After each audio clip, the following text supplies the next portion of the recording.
This is a special format for peaceful sleep and deep reflection. Make yourself comfortable.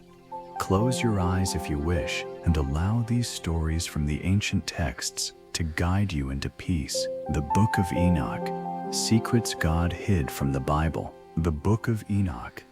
Secrets God hid from the Bible. This is the story of a book that was lost for nearly 2,000 years, a book that was buried in caves, hidden in monasteries, and preserved by monks who risked their lives to protect its words.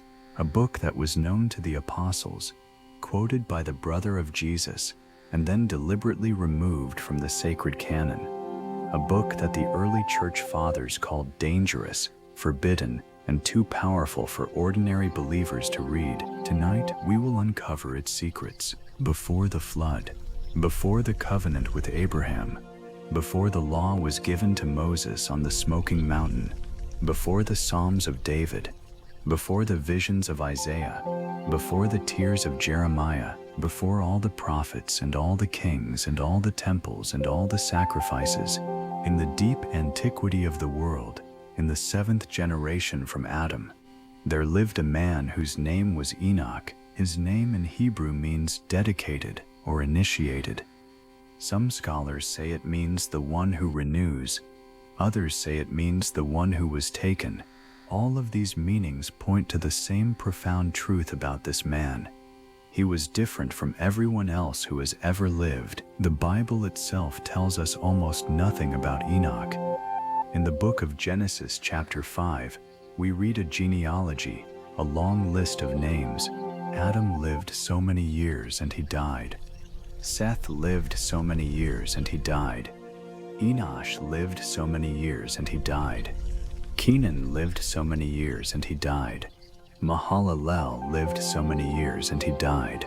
Jared lived so many years and he died. And then we come to Enoch, and the pattern breaks.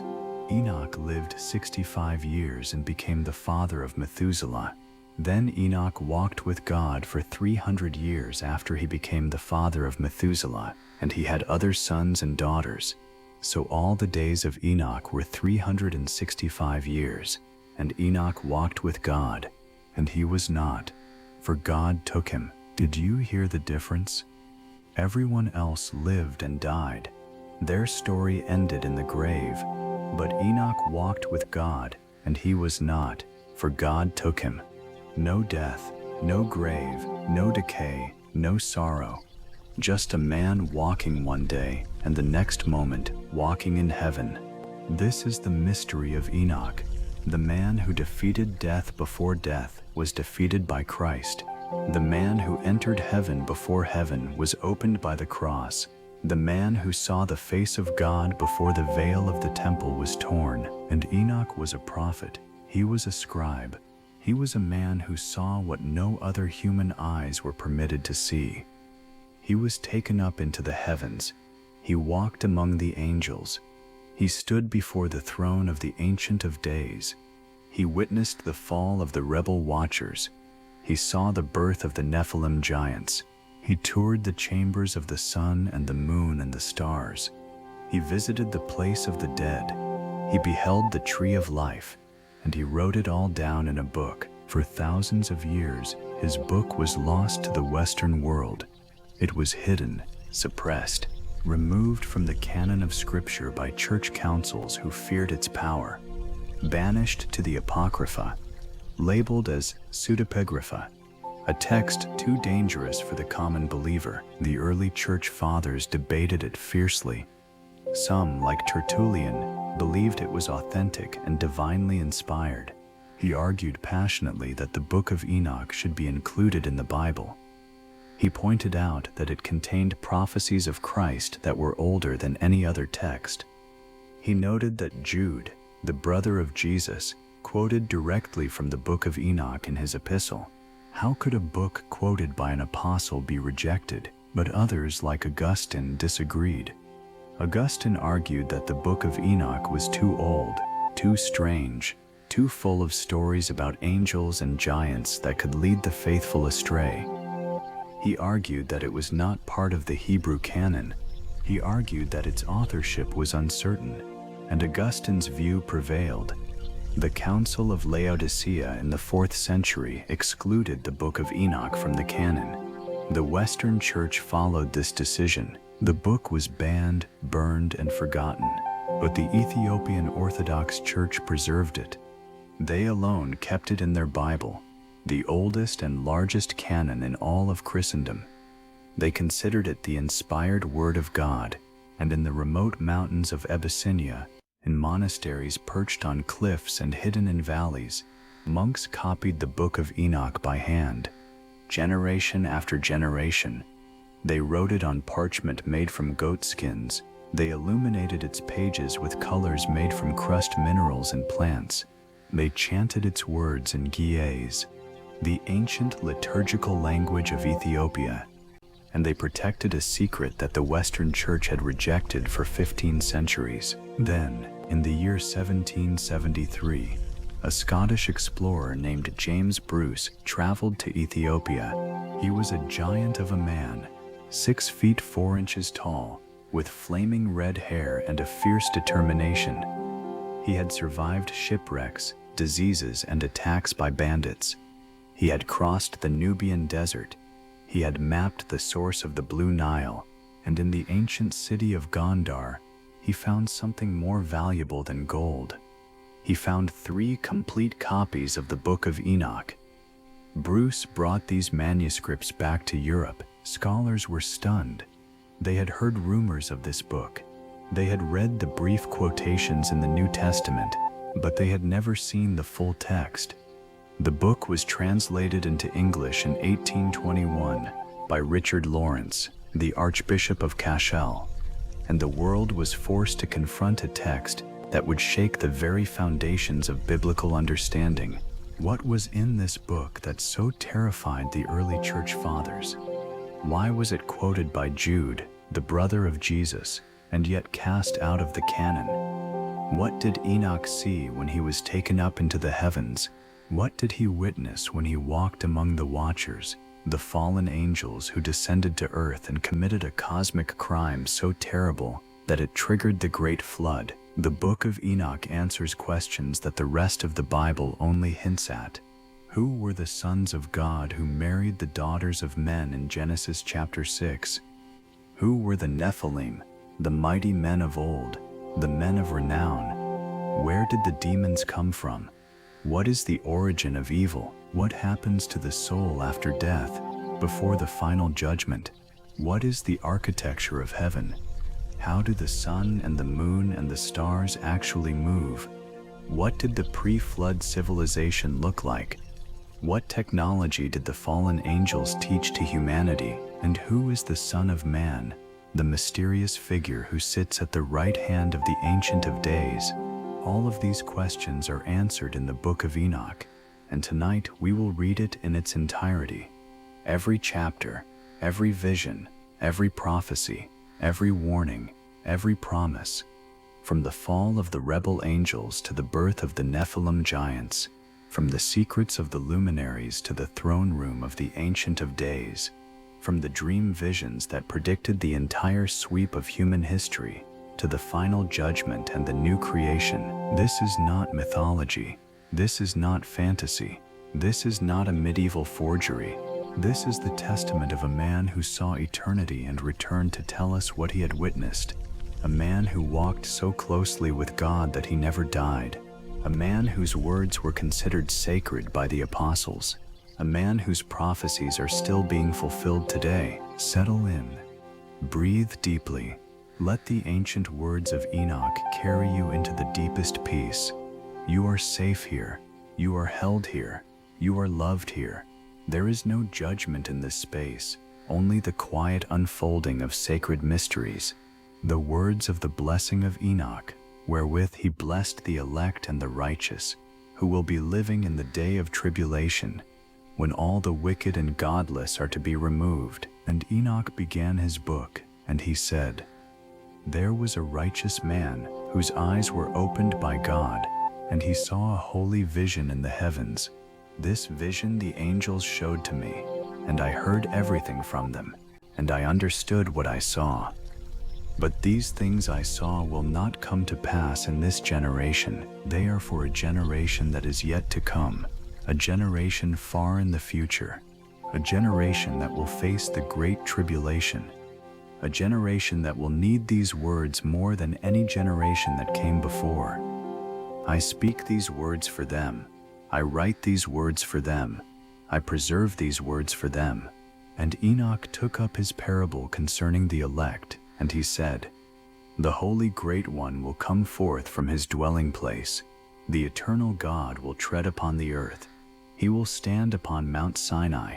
He will appear in his camp. He will appear in the strength of his might from the highest heaven of heavens. And all the watchers shall quake with fear, and great fear and trembling shall seize them, even to the ends of the earth. The high mountains shall be shaken. The high hills shall be brought low. They shall melt like wax before the flame. The earth shall be torn apart completely. Everything upon the earth shall perish, and there shall be a judgment upon all flesh, upon all men, upon all the children of Adam, both the living and the dead. But with the righteous he will make peace. He will protect the elect. Mercy shall be upon them. They shall belong entirely to God. They shall prosper. They shall be blessed. He will help every single one of them. Light shall appear to them, and he will make peace with them. This is the promise. This is the blessing. This is the hope that Enoch gave to the generation yet to come. Observe everything that takes place in the heavens, how the lights in the sky never change their paths, how the sun and the moon and the stars all rise and set in their proper order, each in its due season. They do not transgress. They do not deviate.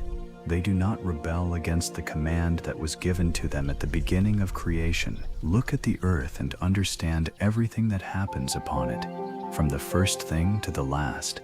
See how unchanging the ways of the earth are. See how nothing upon the earth truly changes. Everything that appears to your eyes, everything that you can see and touch and taste and smell and hear, all of it is the work of God. Observe the summer and the winter. See how the whole earth is filled with water in its season. See the clouds gather. See the dew settle on the grass. See the rain fall upon the fields. All of this happens according to the word of the Lord. The rain does not fall by accident. The clouds do not gather by chance. The seasons do not change by random forces. There is a divine order behind everything you see. There is a purpose. There is a plan. There is a mind that designed it all. Observe the trees. See how in the winter they appear to wither. Their leaves grow brown. Their leaves fall to the ground. The branches become bare. The tree looks dead, but it is not dead. It is waiting. It is resting. It is gathering its strength for the spring. And when the spring comes, new leaves appear, fresh and green and full of life, except for 14 trees that never lose their leaves.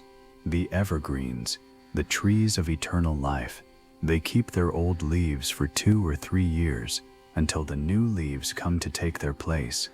There is no moment when these trees are bare. There is no winter for them. They are a symbol of the righteous, who remain faithful through every season, who do not wither in the heat, who do not fall in the storm. Observe the days of summer. See how the sun beats down upon the earth. You seek shade. You seek shelter. You seek relief from the burning heat. The ground becomes so hot you cannot walk upon it. The rocks become so hot you cannot touch them. This is the power of the sun, the great luminary that God placed in the sky to rule the day, and yet the sun is just a servant. It is not a god. It is not to be worshipped. It is a creation of the Most High, doing exactly what it was told to do. And the Lord spoke to Enoch and said, Observe the words of your father Adam. Understand the words of the Holy One. Do not be rebellious against the words of the Holy One. Keep the words that you have heard. Do not forget them. Do not turn aside from them, not to the right, not to the left. The path of righteousness is straight. The path of wisdom is narrow. Walk upon it and do not stray. My children, Enoch said, I know all things. This knowledge comes from the Lord. My eyes have seen from the beginning of time to the end of time. I know what will happen from the creation to the consummation of the world. Nothing is hidden from me. Nothing is unknown to me. All the mysteries of heaven and earth have been revealed to my understanding, and I have written everything down. I have written it in a book.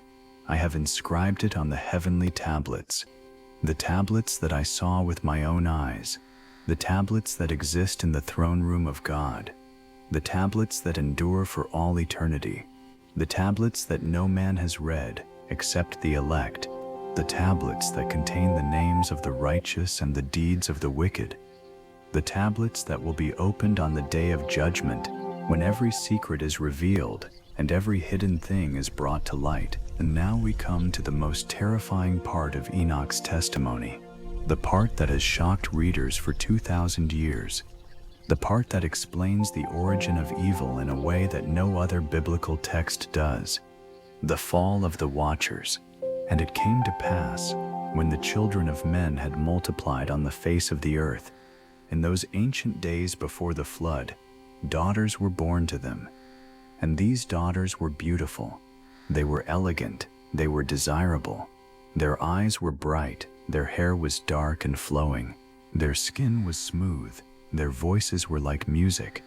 They walked upon the earth, and the earth seemed to bloom where they stepped, and the angels saw them. The sons of heaven saw them. These were not ordinary angels. They were watchers, high-ranking celestial beings whose task was to observe and guard the earth. Their name in Hebrew is Irin, which means those who are awake, or those who never sleep. Their duty was to watch over humanity and to report to the throne of God. But they abandoned their post. They abandoned their duty. They abandoned their place in heaven. They looked down from the celestial realms and they saw the daughters of men. They saw their beauty. They saw their grace. They saw their warmth.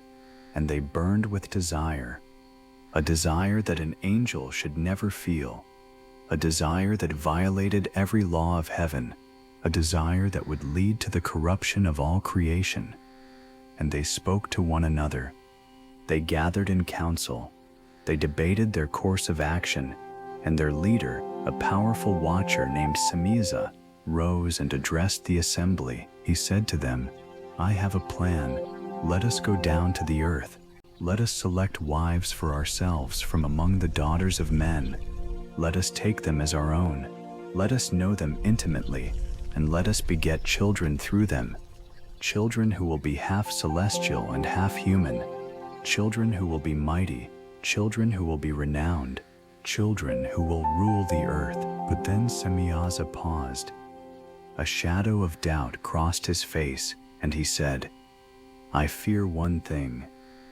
I fear that you may lose your courage at the last moment. I fear that when we stand on the edge of this great sin, some of you may pull back, and if that happens, I alone will be punished.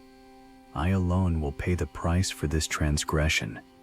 I will be the one cast into the abyss while you remain safe in heaven. I cannot bear this risk. But the watchers answered him with one voice. They were 200 in number, and their answer was unanimous. They said to him, Let us all swear a sacred oath. Let us bind ourselves by a mutual curse. If one of us fails, we all fail. If one of us is punished, we are all punished. We will not abandon this plan. We will see it through to the end, no matter the cost, no matter the consequence, no matter the judgment that may come. And so they swore the oath. They bound themselves with curses. They sealed their fate with words that could never be taken back, and they descended from heaven. They came down in the days of Jared, the father of Enoch. They came down upon the summit of Mount Hermon, a great mountain in the north of Israel, a mountain whose name means the sacred place or the forbidden place. They called it Hermon because it was there that they had sworn their oath and bound themselves with mutual curses. The mountain became a monument to their rebellion, a silent witness to the cosmic crime that was committed on its slopes. And the Book of Enoch records the names of their leaders, 19 chiefs, each commanding a legion of angels. These are the names: Simiaza, the chief of them all; Urakiba, Ramiel, Kokabeel, Tumiel, Ramiel, Danel, Ezekiel, Barakajal, Azael, Armarus, Baterel, Ananel, Zachiel, Samzapeel, Saterel, Turel, Jumjel, Sariel. These are the names of the fallen ones, the rebels against heaven, the corrupters of earth. Their names are recorded forever as a warning to all who would follow in their path. Gandalm and all the others who were with them, the full 200, took wives. Each one chose a woman for himself. Each one took her as his own. And they went into them, and they defiled themselves with them, and they committed the great transgression that would echo through eternity. But they did not stop at marriage. They began to teach the women everything they knew, and the women taught their children, and the children taught the world. And soon, the knowledge of heaven was poured out upon the earth in a flood of forbidden wisdom. They taught charms and enchantments, the secrets of manipulating spiritual forces, the secrets of bending reality to your will, the secrets of commanding spirits and binding demons and cursing enemies. They taught the cutting of roots, the art of herbal magic, the art of potions and poisons, the art of healing that could also be the art of killing. They taught astrology, the movements of the stars and their influence on human destiny. They taught the constellations, the signs of the zodiac, the houses of the heavens, the conjunctions and oppositions that determined the fate of nations. They taught the knowledge of the clouds, the signs of the weather, the prediction of storms and floods and droughts. They taught the signs of the earth, the reading of omens in the ground and in the sky, and in the flight of birds. They taught the signs of the sun and the course of the moon, the calculation of calendars, the measurement of time, the tracking of seasons, the prediction of eclipses, all the knowledge that humanity was never meant to possess, at least not yet, not this way, not from these teachers. And one watcher, named Azazel, taught the darkest knowledge of all. He taught men the arts of war. He taught them to make swords and knives and shields and breastplates. He showed them how to mine the earth for metals, how to smelt the ore, how to forge the blades, how to temper the steel, how to sharpen the edge that would cut through flesh and bone. He taught them to make ornaments and jewelry, bracelets and necklaces and rings. He taught them the use of antimony, a metallic substance used for cosmetics and for alchemy. He taught women how to beautify their eyelids with dark powders, how to paint their faces, how to make themselves irresistible. He taught the use of costly stones, rubies and sapphires and emeralds and diamonds, and how to set them in gold and silver. He taught all the coloring tinctures, the dyes that could transform cloth from plain white to royal purple, to crimson red, to deep blue. He taught humanity how to make itself beautiful, and how to make itself deadly. Beauty and death, both gifts from the same fallen angel, and the world became corrupt. Godlessness spread like a plague. Fornication became common. Every kind of perversion and excess was practiced openly. The people were led astray, further and further from the path of righteousness. They became corrupt in all their ways. Their thoughts were corrupt. Their words were corrupt. Their deeds were corrupt. The very earth was stained with their sin, and then the children were born. The women who had been taken by the watchers became pregnant, and they gave birth. But what they gave birth to was not human. It was something else entirely, something terrible, something that should never have existed. Giants. In Hebrew they are called Nephilim, which means the fallen ones or those who cause others to fall. In Greek they are called gigantes, born from the union of the earthly and the divine. Their size was monstrous. The book of Enoch says their height was 3,000 ells. An ell is an ancient measurement, roughly the length of a forearm, about 18 inches or 45 centimeters. If we take this literally, these giants were over 4,000 feet tall, but many scholars believe this number is symbolic, representing not their exact height, but their overwhelming power, their monstrous nature, their complete otherness. What is certain is that they were enormous, far larger than any human, towering over the cities and the fields like living mountains. And these giants consumed everything. They devoured all the food that the humans had grown. They ate the harvests, the livestock, the stored grain, the fruits of the orchards. When all the food was gone, they turned on the humans themselves. They devoured mankind. They hunted men and women and children like prey. They drank their blood. Their appetite was insatiable. Their cruelty was boundless. They committed atrocities that cannot be described, that should not be named, that the ancient texts only hint at in the most guarded and horrified language. And they sinned against the animals, against the birds of the air and the beasts of the field, and the reptiles of the earth and the fish of the sea.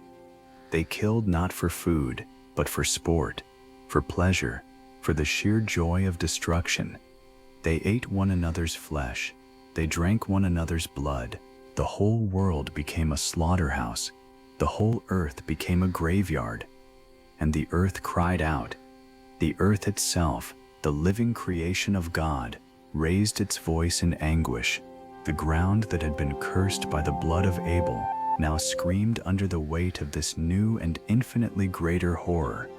The earth laid accusation against the lawless ones. The earth demanded justice. The earth called upon its Creator to intervene before everything was destroyed. And the cry of the earth went up to heaven. It pierced the clouds. It passed through the firmament. It entered the gates of the celestial realm. And Michael, the great prince, the commander of the angelic armies, heard it. Gabriel, the messenger of God, heard it. Raphael, the healer, heard it. Uriel, the watcher over the luminaries, heard it. They looked down from heaven, and they saw the earth drowning in blood. They saw the lawlessness that covered the face of the world. They saw the suffering of humanity. They saw the monsters that had been born from the forbidden union of angels and women. And they spoke to one another with heavy hearts. They said, "The earth, which was made without inhabitant, now cries out from its emptiness." The voices of the suffering ones reach the very gates of heaven. We must act. We must bring their complaint before the Most High. We must intercede for the creatures of the earth, and so the holy angels, the spirits of heaven who had remained faithful, made their suit before the throne of God. They stood in the presence of the Ancient of Days, surrounded by fire and light and the ceaseless praise of the seraphim. And they spoke on behalf of humanity. They spoke on behalf of the earth. They spoke on behalf of all creation that was being destroyed by the Watchers and their monstrous children. "Bring our complaint before the Most High," they said. "Hear the cry of the earth. Hear the cry of the innocent. Hear the cry of the blood that soaks the ground, and render judgment." And the Most High heard. And the Most High saw. And the Most High prepared to act. And now, dear listener, as we pause on the threshold of judgment, let the ancient words settle into your mind like seeds falling into rich, dark soil. Let them take root in the quiet places of your heart. Let them grow in the stillness of your soul. There is no rush. There is no hurry. There is only the slow, steady unfolding of sacred truth. Breathe in the peace of God, which surpasses all understanding. That peace which the world cannot give, and which the world cannot take away. That peace which stands guard over your heart and your mind, protecting you from every fear, every doubt, every anxious thought. Breathe in that peace. Let it fill your lungs. Let it fill your blood. Let it fill every cell of your body, and breathe out.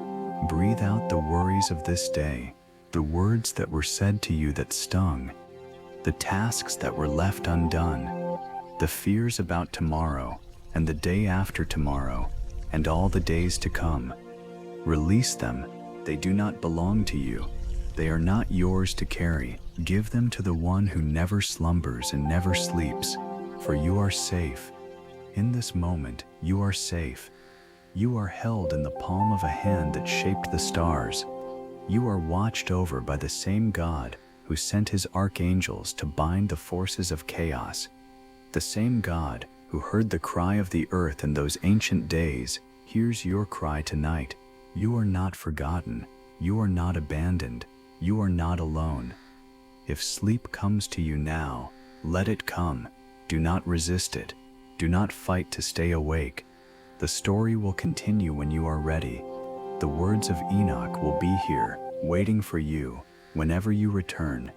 There is no test to pass. There is no knowledge to prove.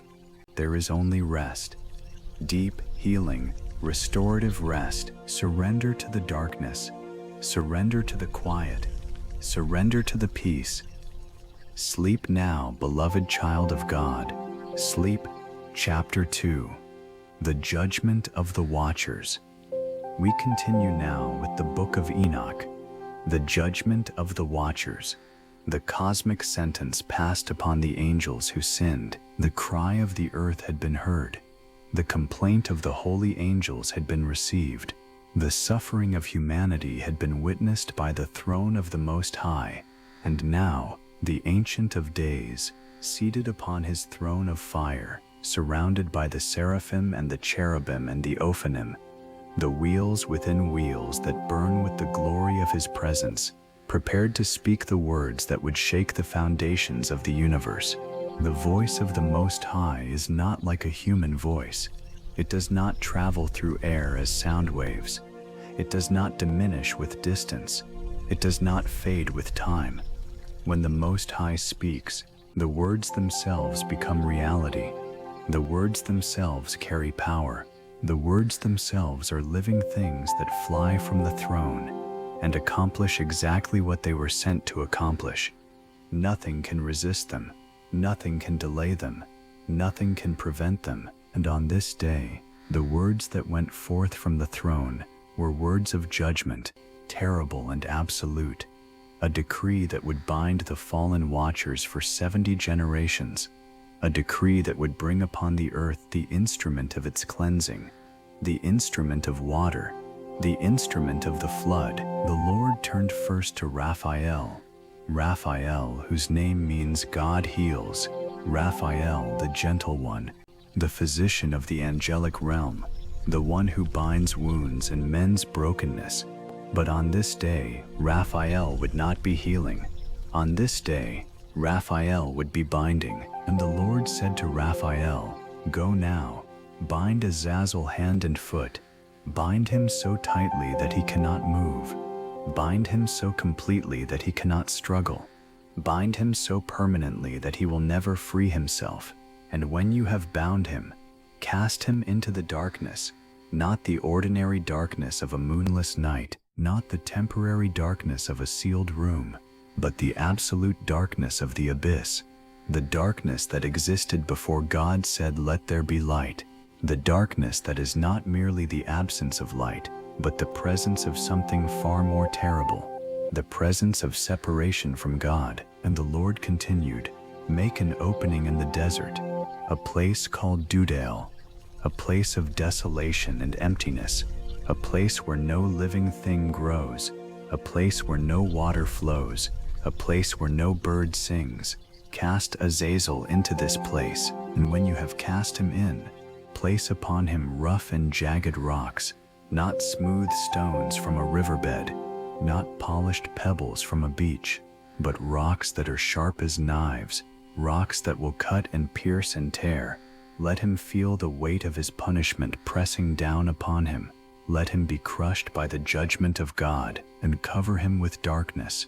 Cover his face, so that he may never again see the light of the sun or the moon or the stars. Cover his eyes, so that he may never again behold the beauty of creation. Cover him completely, so that he may dwell in darkness forever. Let him abide there, in that place of torment, until the great day of judgment. And on that day, when all accounts are settled, he shall be taken from the darkness and cast into the fire, the eternal fire, the fire that never goes out, the fire that consumes but never destroys, the fire that is the final destination of all who rebel against the Most High. And then the Lord turned to Gabriel, Gabriel, whose name means God is my strength, Gabriel, the messenger, the one who stands in the presence of God, Gabriel, who would one day appear to the prophet Daniel to reveal the 70 weeks, Gabriel, who would one day appear to Zechariah in the temple to announce the birth of John the Baptist, Gabriel, who would one day appear to a young virgin named Mary in the town of Nazareth and speak the words that would change the course of history. Do not be afraid, for you have found favor with God. You will conceive and give birth to a son, and you will call his name Jesus. But on this day, Gabriel's message was not one of hope, it was one of destruction. And the Lord said to Gabriel, Go now to the bastards, go to the reprobates, go to the children of fornication, go to the giants, the Nephilim, the monsters who were born from the forbidden union of the Watchers and the daughters of men. These creatures were never meant to exist. Their very existence is an abomination. Their every breath is an offense to heaven. Their every step crushes something beautiful that God made. And the Lord gave Gabriel his terrible instructions. Destroy them. Destroy the children of the Watchers from among the children of men. Send them into battle against one another. Let them turn their monstrous strength against their own kind. Let brother kill brother. Let father kill son. Let them tear each other apart in a frenzy of violence that will cleanse the earth of their presence. Let them perish by their own hands. Let them be the instruments of their own destruction. For they shall not live long. The length of days that their fathers promised them shall not be granted. Their fathers, the Watchers, hoped that their children would live eternal lives. They hoped that each one would live 500 years, or 1,000 years, or forever. They dreamed of founding a dynasty of demigods who would rule the earth for eternity. But their dreams were dust. Their plans were nothing before the decree of the Most High. These giants would not see old age. They would not see their children's children. They would be cut down in the prime of their power, in the fullness of their strength, in the midst of their rampaging and devouring and destroying. And the Lord added one final crushing command to Gabriel. When the fathers cry out to you for mercy, do not listen. When the Watchers beg you to spare their children, close your ears. When they weep and wail and tear their celestial garments in grief, turn your face away. No request that the Watchers make of you shall be granted. Not one, not for a moment, not for an instant. Their sin is too great. Their rebellion is too complete. Their judgment is too certain. They will watch everything they love be destroyed, and they will be powerless to stop it. Visham Bedahom be powerless to stop it. And then the Lord turned to Michael. Michael, whose name means, Who is like God? Michael, the great prince, the commander of the heavenly armies, the one who wields the flaming sword against the forces of darkness. Michael, who would one day contend with the devil over the body of Moses. Michael, who would one day lead the angelic hosts in the great war described in the book of Revelation, when the dragon and his angels are cast out of heaven forever. And the Lord said to Michael, Go now, bind Semiaza and all his associates. Bind every watcher who united himself with the daughters of men. Bind every angel who defiled himself in the uncleanness of forbidden desire.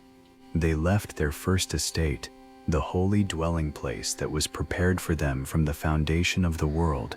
They abandoned their post. They violated their sacred trust, and now they must pay the price. Bind them, the Lord commanded, but not yet, not immediately. First they must watch.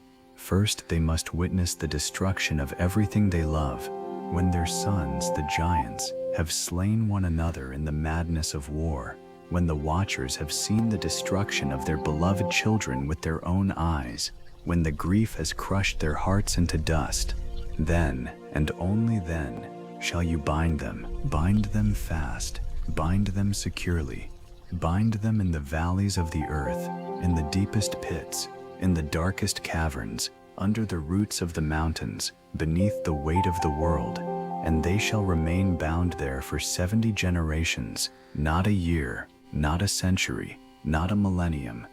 70 generations, a span of time so vast that it stretches from the days before the flood to the day of the final judgment. And on that final day, when the judgment that is forever and ever is consummated, they shall be taken from the valleys of the earth.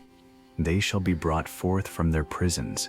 They shall stand before the throne of the Ancient of Days, and they shall hear the final sentence pronounced upon them.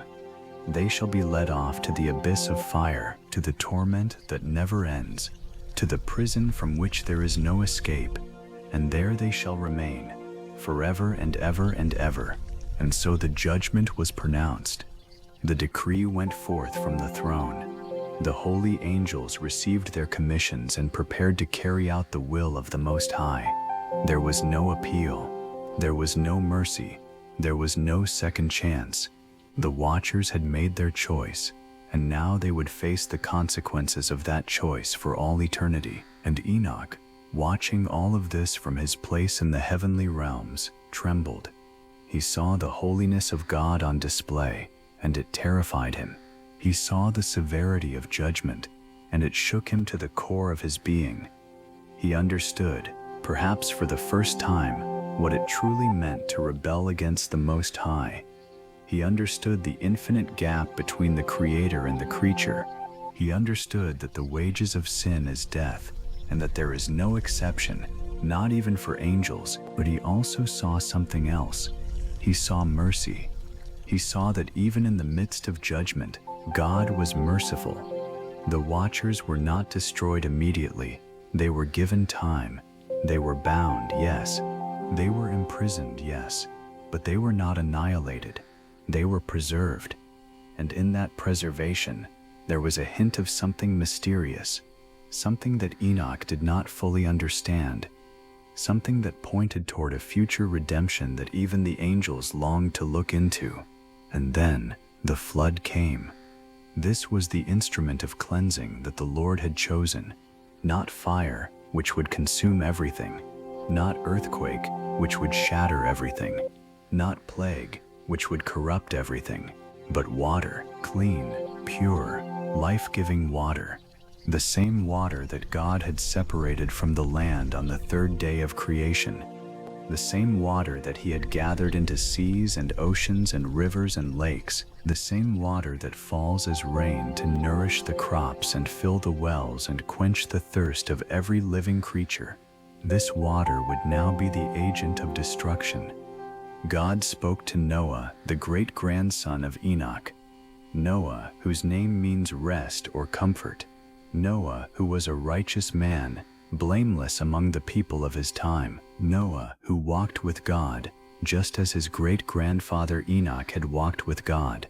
Noah, who found favor in the eyes of the Lord. And God said to Noah, I am going to put an end to all people, for the earth is filled with violence because of them.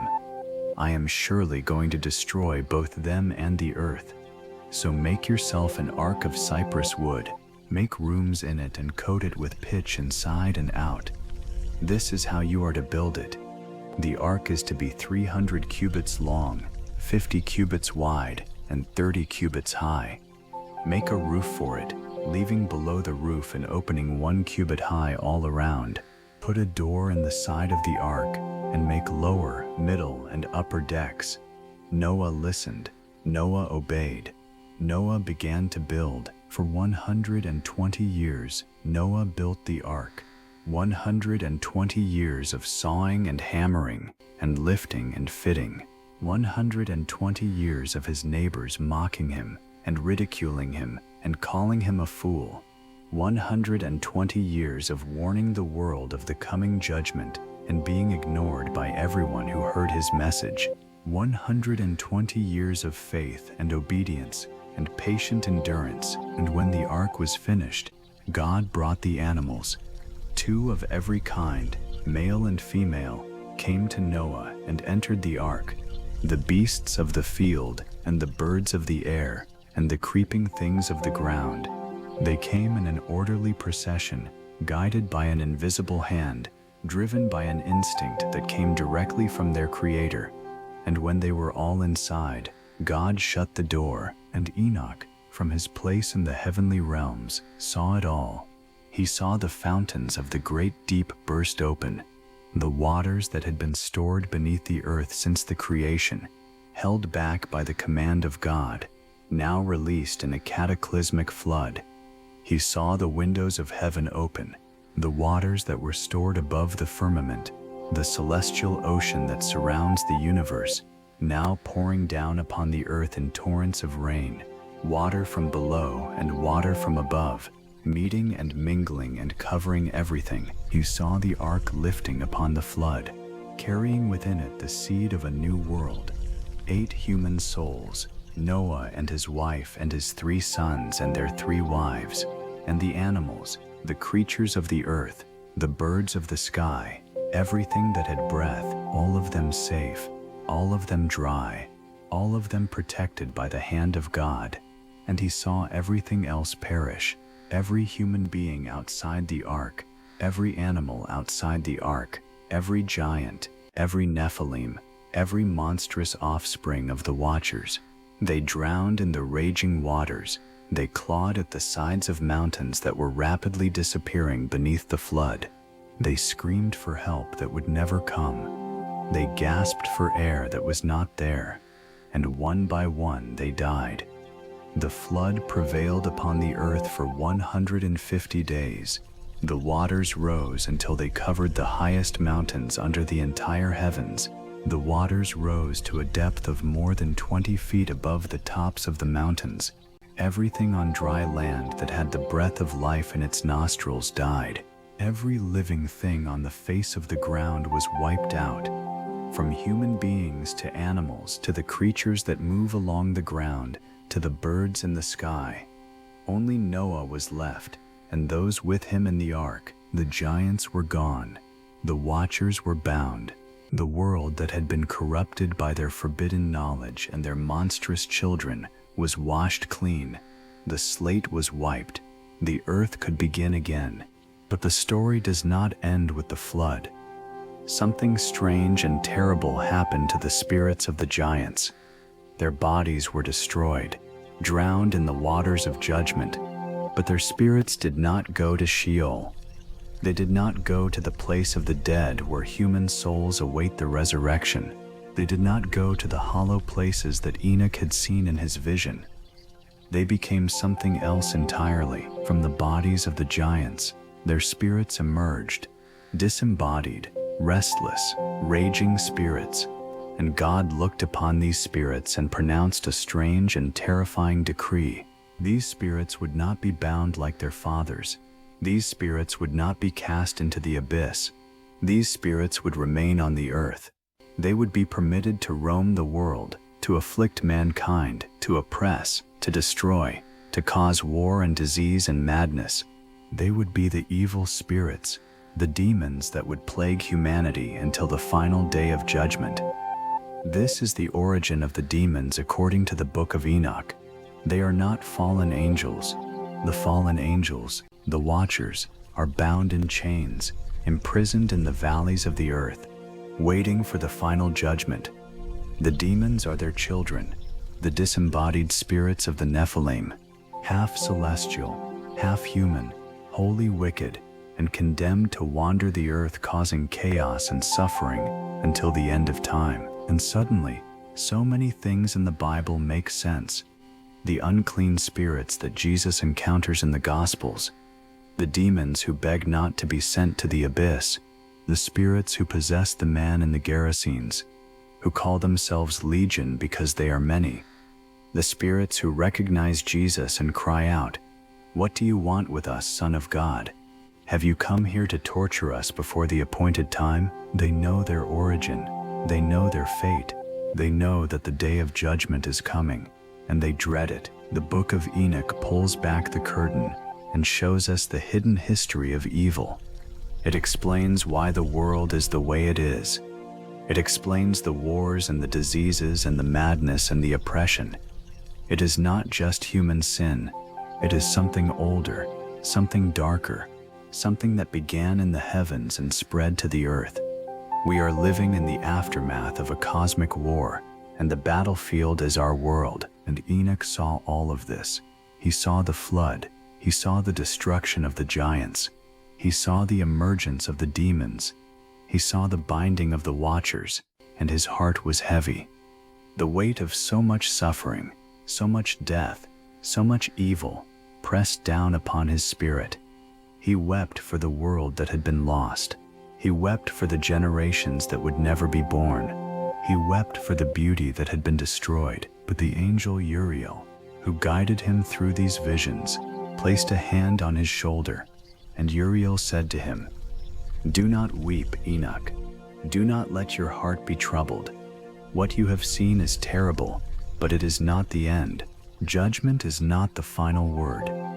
After judgment comes restoration. After destruction comes renewal. After the flood, a new world. You will see this. You will witness this, and you will understand that the mercy of the Most High is greater than his judgment, and his love endures forever." And so Enoch dried his tears and prepared to continue his journey, for the angel had promised to show him more. The secrets of the luminaries, the chambers of the sun and the moon and the stars, the place of the dead, the tree of life, the throne of the Ancient of Days, and the Son of Man, the mysterious figure who sits at the right hand of God, who was chosen before the foundation of the world. But before we continue, let us pause. Let us sit in the quiet and absorb what we have heard.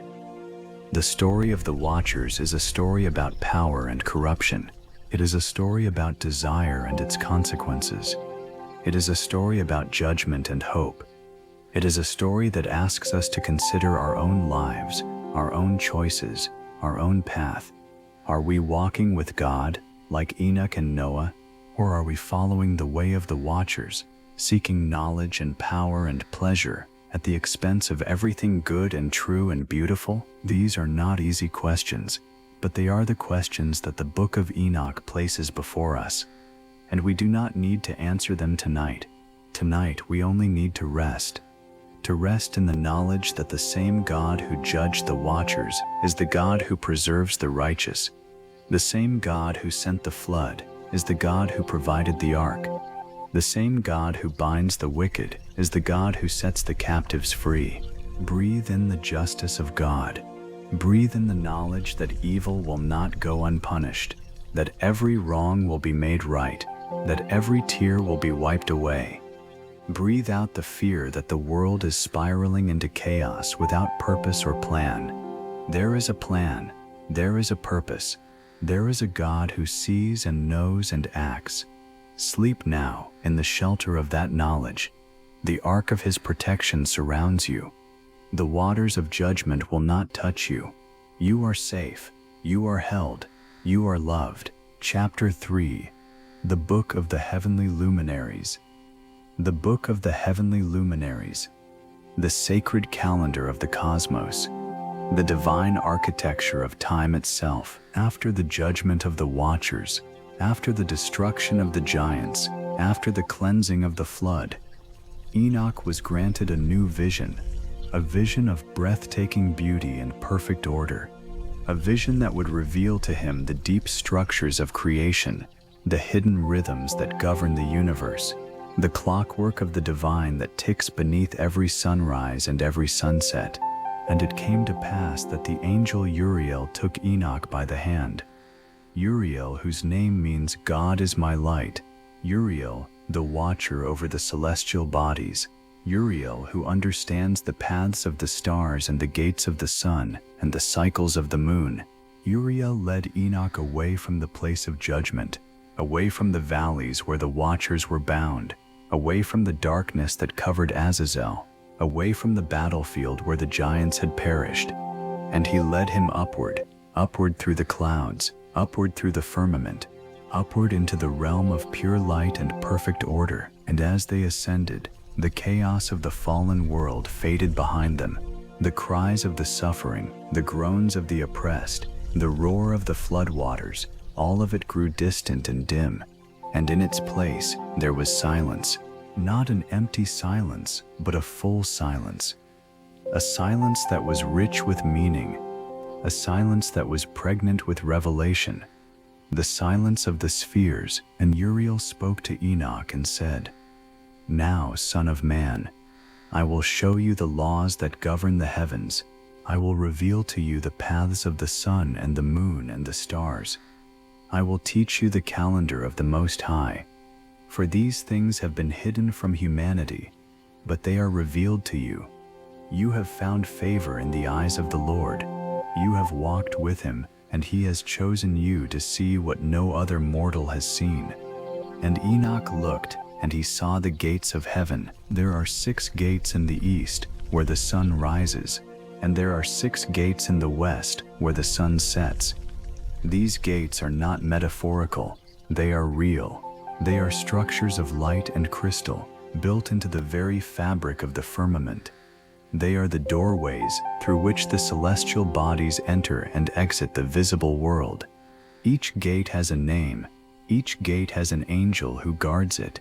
Each gate opens and closes at the appointed time, and not a moment before or after. And the sun rises through these gates according to the seasons.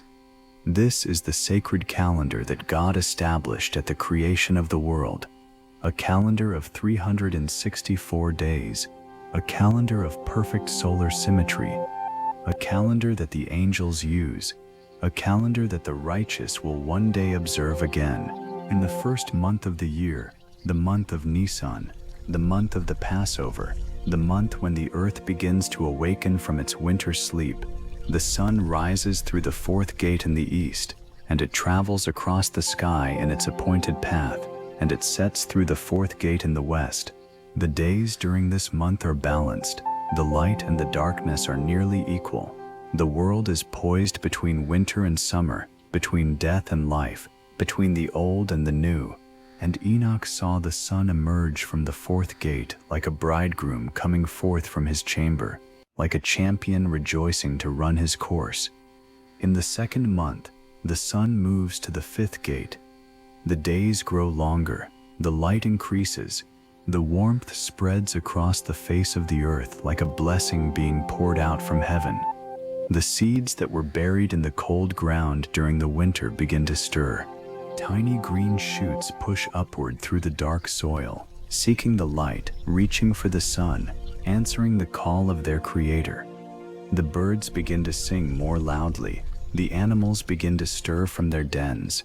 The whole earth is waking up, and the sun in its 5th gate is the alarm clock of the world. In the 3rd month, the sun reaches its northernmost point. It rises through the 6th gate, the highest gate, the gate of the summer solstice. The days are at their longest now. The sun stands still in the heavens, as if to admire the fullness of the earth that it has nourished into life. The fields are green, the trees are heavy with fruit, the flowers are in full bloom. The world is at its most beautiful, its most abundant, its most alive. And the sun, from its throne in the 6th gate, looks down upon the work of the Creator and is pleased. And then, the great turning. In the 4th month, the sun begins its journey back. It no longer rises in the 6th gate, but returns to the 5th. The days begin to shorten, almost imperceptibly at first, just a few moments each day. But the change is real. The light is retreating. The darkness is advancing. The summer is passing away, and the earth, which had been so full of life and energy, begins its slow preparation for the winter that is coming. In the 5th month, the sun rises in the 4th gate again. The balance returns. Day and night are once more nearly equal. The harvest season begins. The fields are golden with grain. The vineyards are purple with grapes. The olive trees are heavy with fruit. The labor of the year is rewarded. The storehouses are filled with abundance. In the 6th month, the sun moves to the 3rd gate. The days grow shorter still. The nights grow longer and colder. The leaves on the trees begin their transformation, turning from green to gold and orange and crimson. The air becomes crisp. The animals begin to prepare their winter homes. The whole earth is settling down, slowing down, drawing inward. In the 7th month, the sun rises in the 2nd gate. The harvest is complete. The fields are bare. The trees are losing their leaves. The world is becoming quiet. The month of Tishrei, the month of the trumpet blast and the Day of Atonement and the Feast of Tabernacles, the holiest month of the year, when heaven and earth draw closest together. In the 8th month, the sun reaches its southernmost point. It rises through the 1st gate, the lowest gate, the gate of the winter solstice. The nights are at their longest, the days are at their shortest, the sun is at its weakest, the earth rests, the fields lie fallow, the trees stand bare against the cold sky. Everything is waiting, everything is dormant, everything is still. And yet, in this very moment of greatest darkness, the light is preparing to return. The sun will not stay in the 1st gate forever. The winter will not last. The spring is already on its way, hidden in the heart of the cold, waiting to be born. In the 9th month, the sun begins its journey northward again. It leaves the 1st gate and returns to the 2nd. The days begin to lengthen. The light begins to increase. The cycle begins again, as it has since the beginning of creation, as it will until the end of time. This is the eternal order, the unbreakable covenant between God and creation. The sun does not deviate from its path. It does not rise late or set early. It does not wander from its appointed gates. It is a faithful servant of the Most High, doing His will with perfect precision, day after day, month after month, year after year, century after century, millennium after millennium. And those who worship the sun are fools. The Egyptians who bow down to Ra, the Babylonians who offer sacrifices to Shamash, the Canaanites who build high places for the sun god, all of them are blind. The sun is not a god. The sun is a servant. It is a lamp in the sky that the Most High lit at the beginning of time. It gives light and heat and life, but it does so only at His command. It is a creature, not a creator. It is a work of art, not the artist. Those who confuse the two have lost their way in the deepest darkness of all. And Uriel showed Enoch the moon. The moon also has its own order, its own gates, its own seasons, its own cycles of waxing and waning. But the moon is different from the sun. The sun is constant. The sun never changes its brightness. The sun never loses its light. The sun is the same yesterday, today, and forever. But the moon is different. The moon is changeable. The moon is variable. The moon waxes and wanes, grows and shrinks, appears and disappears, and this is a profound lesson for the soul. The moon is like the human heart. Sometimes it is full of light. Sometimes it is only a sliver of silver in the dark sky. Sometimes it disappears entirely, swallowed by the shadow of the earth, hidden from all sight. But even in its darkness, the moon is still there. It is still held in its orbit. It is still governed by the law of God. It is still a beloved creation of the Most High. Its darkness is not a sign that it has been abandoned. Its darkness is simply a season, a phase, a temporary state that will pass. And so it is with you, child of God.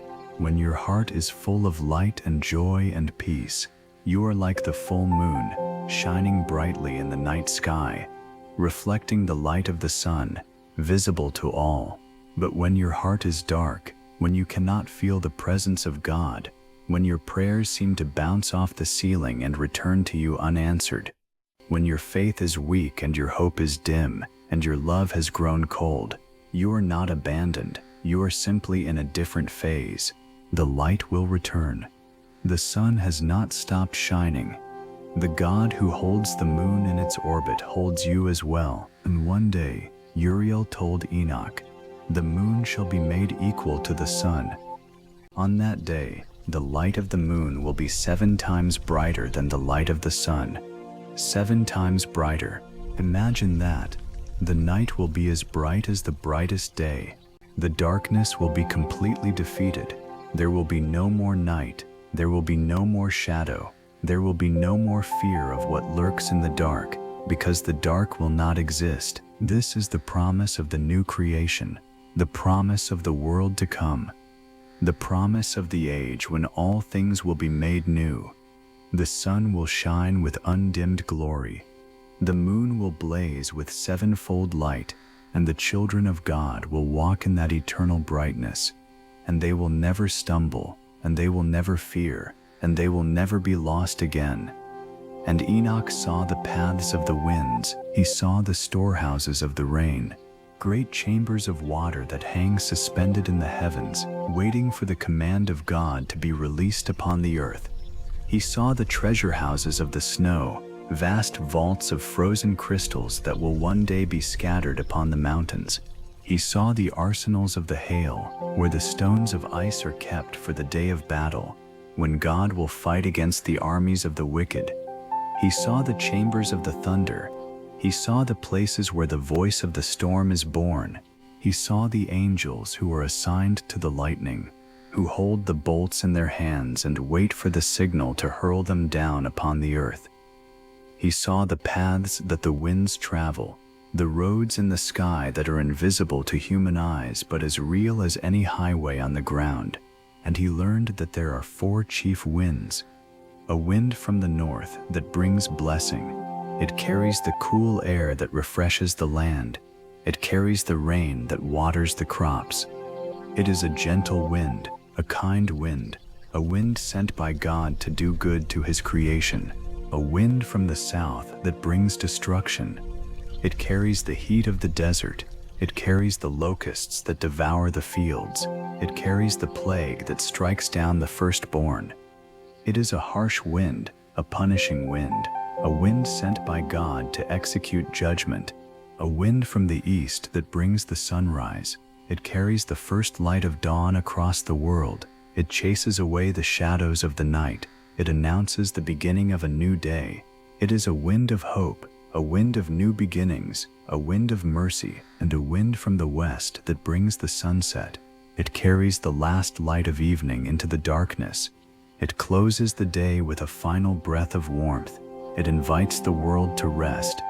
It is a wind of peace, a wind of completion, a wind that whispers that the work is done and it is time to sleep. And all of these winds have names. And all of these winds have angels who watch over them, and not one of them blows without permission from the throne. The hurricane does not rage without the command of God. The tornado does not touch down without his knowledge. The gentle breeze that cools your face on a hot summer day is sent by the same hand that parts the Red Sea and stills the storm on the Sea of Galilee. There is no chaos in the natural world. There is only order, holy, sacred, beautiful order. And Enoch saw the stars. He saw them not as tiny points of light in the dark sky, but as they really are, living beings of fire, angels of light, servants of the Most High, who sing his praises without ceasing. Each star has a name. Each star has a purpose. Each star has an angel who watches over it, who guides it along its appointed path, who ensures that it rises and sets at its proper time. And Enoch saw the constellations, the great patterns of stars that the watchers had taught humanity to read as omens and portents. But the watchers had lied. The constellations are not signs of fate. They are not predictors of the future. They are not gods to be worshipped. They are simply arrangements of the stars, patterns in the sky that the Creator placed there for beauty and for signs and for seasons. He saw the Pleiades, the 7 sisters, clustered together like a bouquet of diamonds in the night sky. He saw Orion, the mighty hunter, with his belt of 3 stars and his sword hanging at his side. He saw the great bear who guards the northern gate, who never sets below the horizon, who circles the pole star in an eternal dance. He saw the 12 signs of the zodiac, the Mazzaroth, the celestial circle that marks the passage of the months, and the angel Uriel said to Enoch, "These stars are not silent, they are singing. Every moment of every day they are singing a song of praise to their Creator.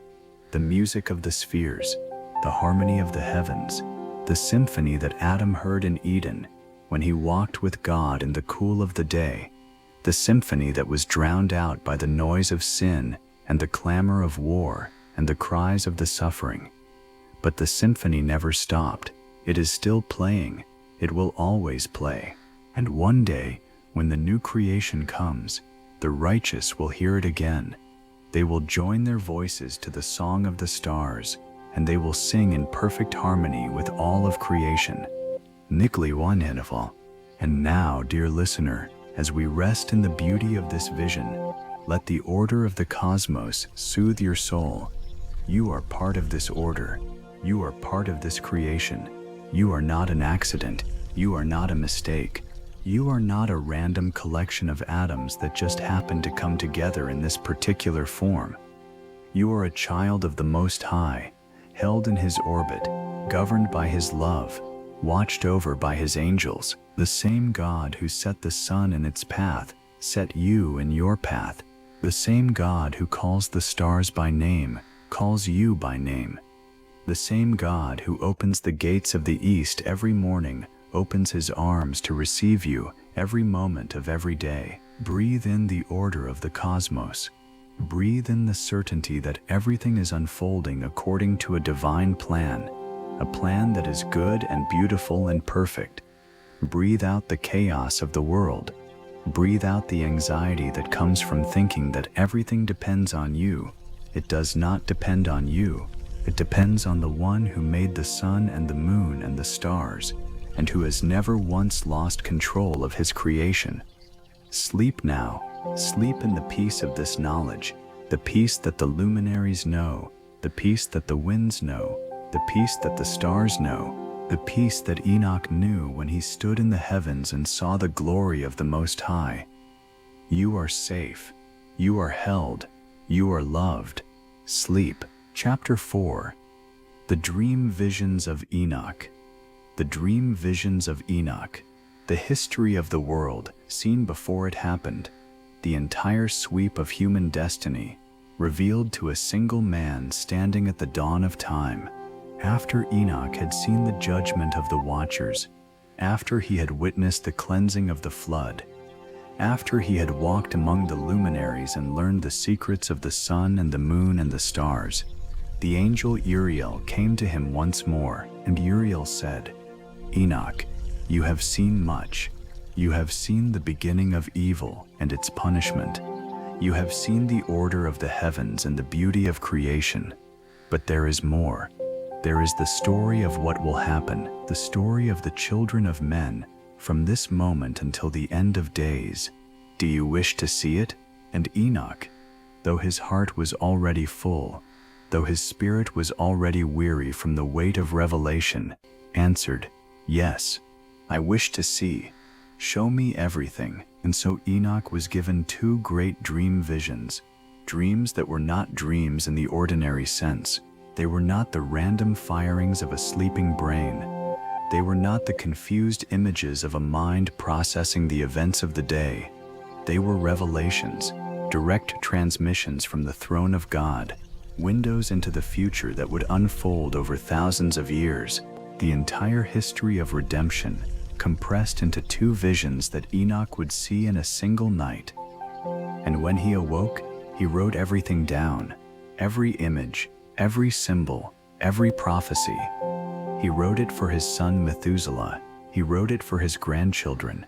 He wrote it for a generation that had not yet been born, a generation that would live in the last days, a generation that would need to understand what was happening and why. He wrote it for us, and this is what he saw. And sing Yegalel money. In the first vision, Enoch saw a great bull come forth from the earth. This bull was white as snow, pure as light, beautiful beyond all telling. Its horns were high, and its countenance was noble. And Enoch knew, in the way that one knows things in dreams, that this bull was Adam, the first man, the father of all humanity, the one who was formed from the dust of the ground, and into whose nostrils God breathed the breath of life. And from this great white bull a heifer came forth. This was Eve, the mother of all living, the one who was taken from the side of Adam while he slept, bone of his bone and flesh of his flesh. She was beautiful like the bull, white and pure and good, and they walked together in the garden, and there was peace between them, and there was peace between them and all the creatures that God had made. And from these two many other bulls came forth, their children and their children's children, filling the earth as God had commanded. But Enoch saw that they were not all the same. Some of the young bulls were white, like their parents, but some were black, and some were red. And the black bulls began to fight with the white bulls, and the red bulls pursued the black bulls, and there was war among the herd. And Enoch watched in horror as one of the black bulls lifted up its horns and gored one of the white bulls. The white bull fell to the ground. Its blood poured out upon the earth, and it did not rise again. This was Cain killing Abel, the first murder, the first time human blood was spilled upon the ground, the first time a brother raised his hand against his brother and took a life that only God could give. And Enoch wept as he saw it. He wept for the white bull that had died, so young, so innocent, so full of promise. He wept for the black bull that had become a murderer, cutting itself off from the herd, cutting itself off from God. He wept for Adam and Eve, the great white bull and his heifer, who had already lost Eden and were now losing their children to the darkness that they themselves had let into the world. He wept for all the generations that would follow, all the generations that would be born into a world of violence and death and sorrow. He wept until his tears ran dry and his eyes burned with the salt of his grief. And then the vision continued. Enoch saw the herd grow and multiply. The white bulls, the black bulls, the red bulls, all of them spreading across the face of the earth. But the violence did not stop. Bull fought against bull. Horn clashed against horn. Blood stained the grass and the soil and the stones. The beautiful world that God had made was being turned into a graveyard by the very creatures he had made to tend it. And the evil grew worse. The watchers came down. The giants were born. And the bulls, the children of men, were devoured. They cried out for help, but there was no one to save them. They cried out for deliverance, but the watchers only laughed, and the giants only hungered for more. And then Enoch saw something new. From the midst of the herd, a single snow-white cow emerged, pure and blameless and beautiful. This was Noah. Noah, the great-grandson of Enoch. Noah, who walked with God in a world that had forgotten how to walk with anything but death. Noah, who was chosen to survive the flood when all the rest of the world would perish. And Enoch saw the Lord of the sheep make a great ship for this white cow. The Lord of the sheep is God himself, the shepherd of all creation. And the ship was the ark, the vessel of salvation, the wooden mountain that would float upon the waters of judgment and carry within it the seed of a new beginning. And the snow-white cow took refuge in the ship, and it was not alone.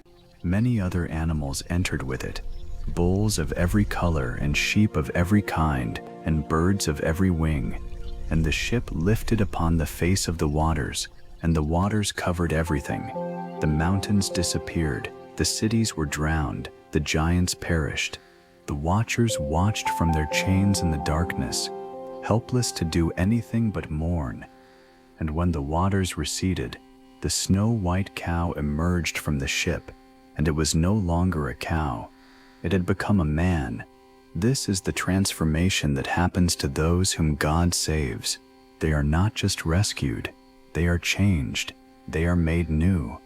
Noah entered the ark as one thing and emerged as something else entirely. He was the father of a new humanity, the priest of a cleansed earth, the first man to receive the rainbow covenant. And Enoch saw the rainbow. He saw it stretch across the sky, a bridge of colored light connecting heaven and earth, red and orange and yellow and green and blue and violet, woven together into a promise that God would never again destroy the earth with a flood. The bow of peace, the sign of the covenant, the seal of mercy upon a world that had been washed clean. And the world began again. Land. Enoch watched as the descendants of Noah multiplied and spread across the earth. They were sheep now, not bulls. The imagery shifted because the people of God are his flock, and he is their shepherd. And the sheep began to build a city, a great city with a tower that reached toward heaven. This was Babel, the city of pride, the tower of human ambition, the monument to the belief that humanity could reach God on its own terms. And the Lord of the sheep came down to see the city and the tower, and he was not pleased. He saw the arrogance of the sheep. He saw their determination to make a name for themselves rather than to call upon his name. He saw their unity in rebellion, their cooperation in sin, and he scattered them. He confused their language so that they could no longer understand one another. The builders of the tower woke up one morning and found that they were speaking different tongues. The architect could not instruct the mason could not ask the carpenter could not request materials from the supplier. The work stopped, the city was abandoned, the tower stood unfinished, a skeleton of stone reaching toward a heaven it would never touch. And the sheep were scattered across the face of the earth, into every nation and every land and every climate, and they began to forget. They forgot the flood, they forgot the covenant, they forgot the God who had saved their ancestors, and they began to worship other things, the sun and the moon and the stars that Enoch had seen in their perfect orbits, the animals and the trees and the rivers and the mountains, the works of their own hands, the idols of wood and stone and metal. They worshipped everything except the one who had made everything. And the Lord of the sheep watched his flock scatter and stray, and his heart was grieved. But he did not abandon them. He did not destroy them again. Instead, he began to call them back, one by one, sheep by sheep, until he found one who would listen. And from among the scattered nations, a single ram emerged, a ram with strong horns and a noble bearing, a ram whose name was Abraham. This was the father of the faithful, the friend of God, the one who heard the voice of the Lord saying, "Go from your country, your people, and your father's household to the land that I will show you, and I will make you into a great nation, and I will bless you, and I will make your name great, and you will be a blessing. I will bless those who bless you, and whoever curses you I will curse, and all peoples on earth will be blessed through you." And Abraham went. He did not know where he was going. He did not know what the land looked like. He did not know how the promise would be fulfilled, but he trusted the voice that called him. He believed the Lord, and it was credited to him as righteousness. And Enoch saw Abraham receive the promise. He saw him stand under the stars of the night sky, looking up at the same luminaries that Enoch had walked among, and hearing the voice of God say, "Look up at the sky and count the stars, if indeed you can count them. So shall your offspring be."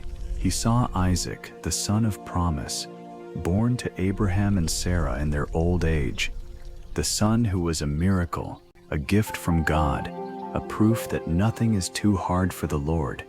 And then he saw Abraham take Isaac to the mountain of Moriah, the mountain of sacrifice. He saw Abraham bind his son and lay him on the altar and raise the knife. And he saw the angel stay Abraham's hand, and he saw the ram caught in the thicket, the substitute, the one who died so that Isaac could live. And Enoch understood in a flash of revelation that pierced his soul, that this was a foreshadowing, a promise within a promise, a sign pointing towards something far greater that would one day happen on another mountain, when another father would not stay his hand, and another son would be the sacrifice. He saw Jacob, the grandson of Abraham, the one who wrestled with the angel and would not let go until he received a blessing. He saw Jacob's name changed to Israel, which means he who struggles with God. He saw the 12 sons of Jacob, the 12 patriarchs, the 12 tribes that would become the nation of promise, and he saw Joseph, the dreamer, the one who was sold into slavery by his own brothers, thrown into a pit, carried off to Egypt in chains. He saw Joseph in prison, forgotten and alone, and then he saw Joseph raised up to the right hand of Pharaoh, the most powerful man in the world except for the king himself. He saw Joseph save his family from famine. He saw the providence of God weaving through every tragedy and every triumph, turning what was meant for evil into good. And then the vision grew dark. Enoch saw the sheep enslaved in Egypt, generation after generation, born into bondage, living under the lash of the taskmasters, crying out for deliverance. Their cries rose up to heaven, and the Lord of the sheep heard them, and a ram came forth, a ram of great strength and courage, a ram whose name was Moses. Enoch saw Moses stand before Pharaoh. He saw the plagues that fell upon the land of the Nile, one after another, each one a judgment against the false gods of Egypt. Water turned to blood, frogs covering the land, gnats and flies and pestilence and boils and hail and locusts and darkness, and finally, the death of the firstborn, the angel of death passing over the houses marked with the blood of the Lamb, while in the houses of the Egyptians there was weeping and wailing and grief beyond measure.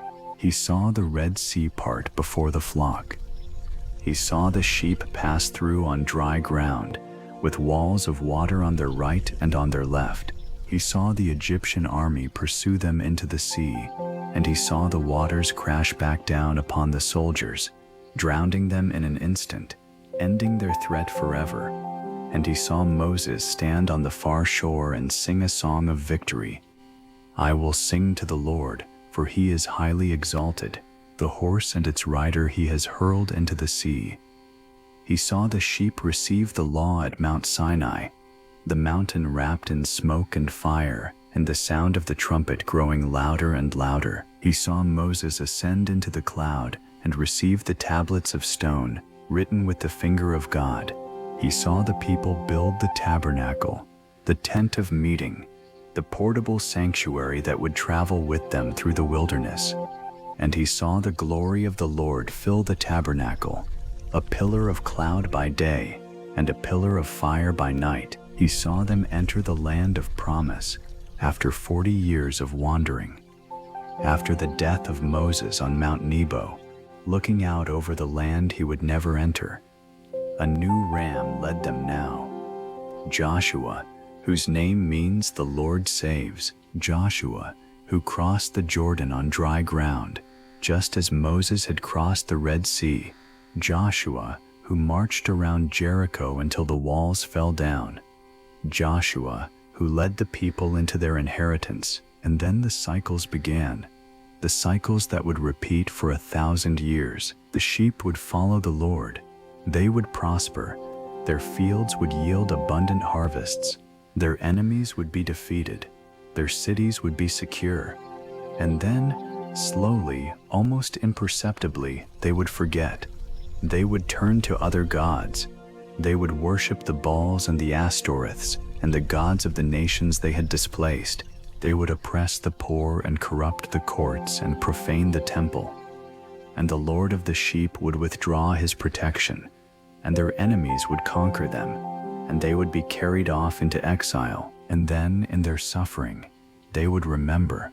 They would cry out to the Lord, and he would send a deliverer, a judge, a king, a prophet, someone to lead them back to the right path, and they would prosper again. and then they would forget again, and the cycle would repeat. Enoch saw the kings.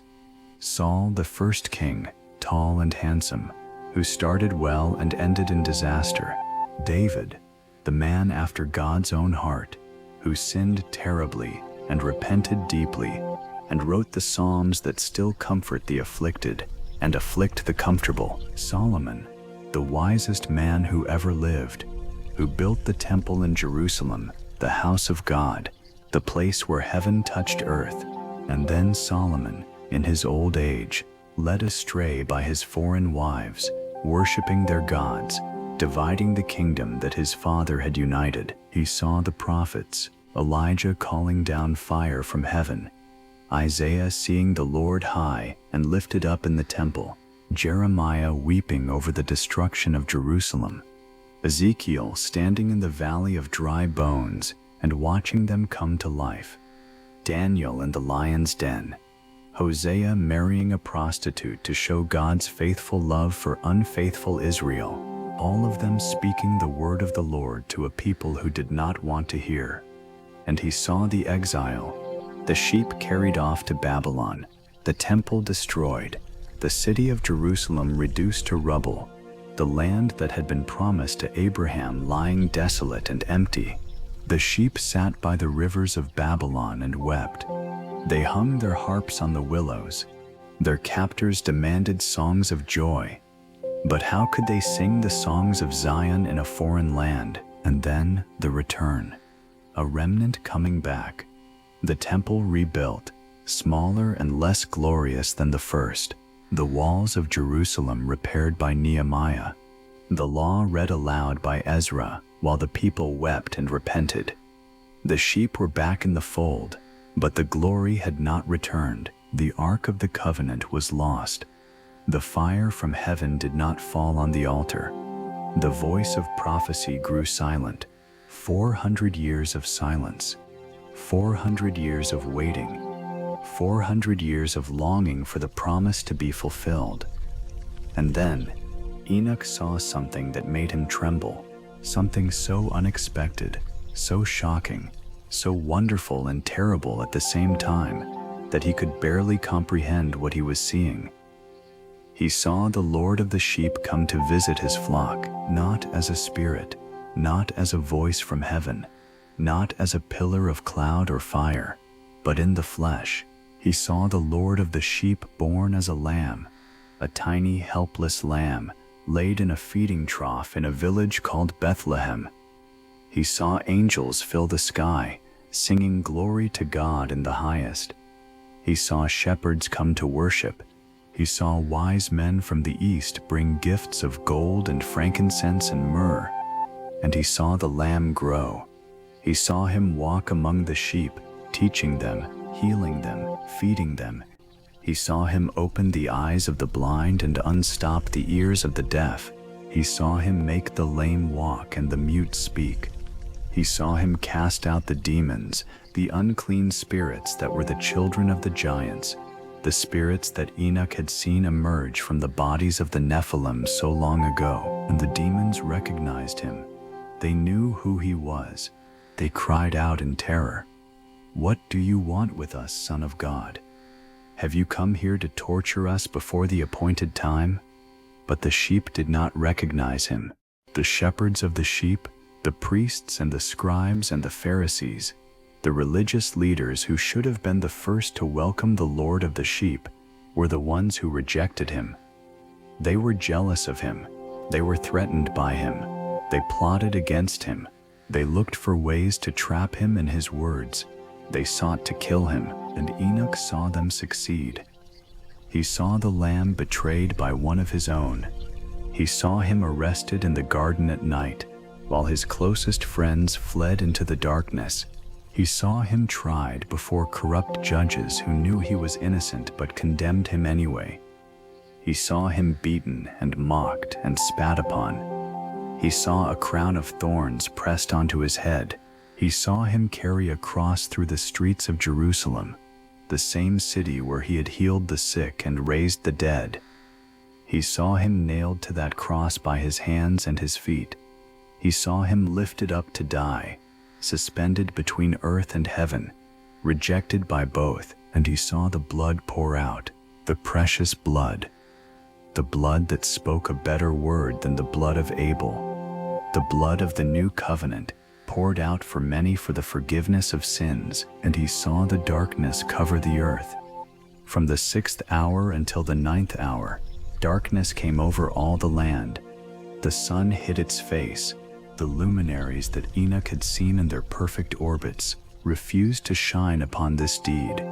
Creation itself mourned the death of its creator, and Enoch cried out in his vision. He did not understand. He had seen the judgment of the watchers. He had seen the destruction of the giants.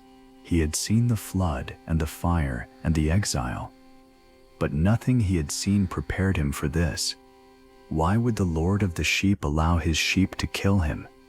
Why would the shepherd die for the flock? Why would the judge take the punishment that the guilty deserved? He did not understand. Not yet, but then the 3rd day came, and Enoch saw the stone rolled away.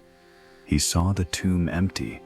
He saw the Lamb rise from the dead, not as a ghost, not as a spirit, not as a memory, but in the flesh. The same body that had been nailed to the cross was now alive again. The wounds were still visible, but they were healed. The scars remained, but they had become trophies of victory rather than marks of defeat, and the Lamb ascended into heaven. He returned to the throne from which he had come. He sat down at the right hand of the Ancient of Days, and from there he poured out his Spirit upon the sheep, and the sheep were transformed. Cowardly fishermen became bold preachers. Persecutors of the church became its greatest missionaries.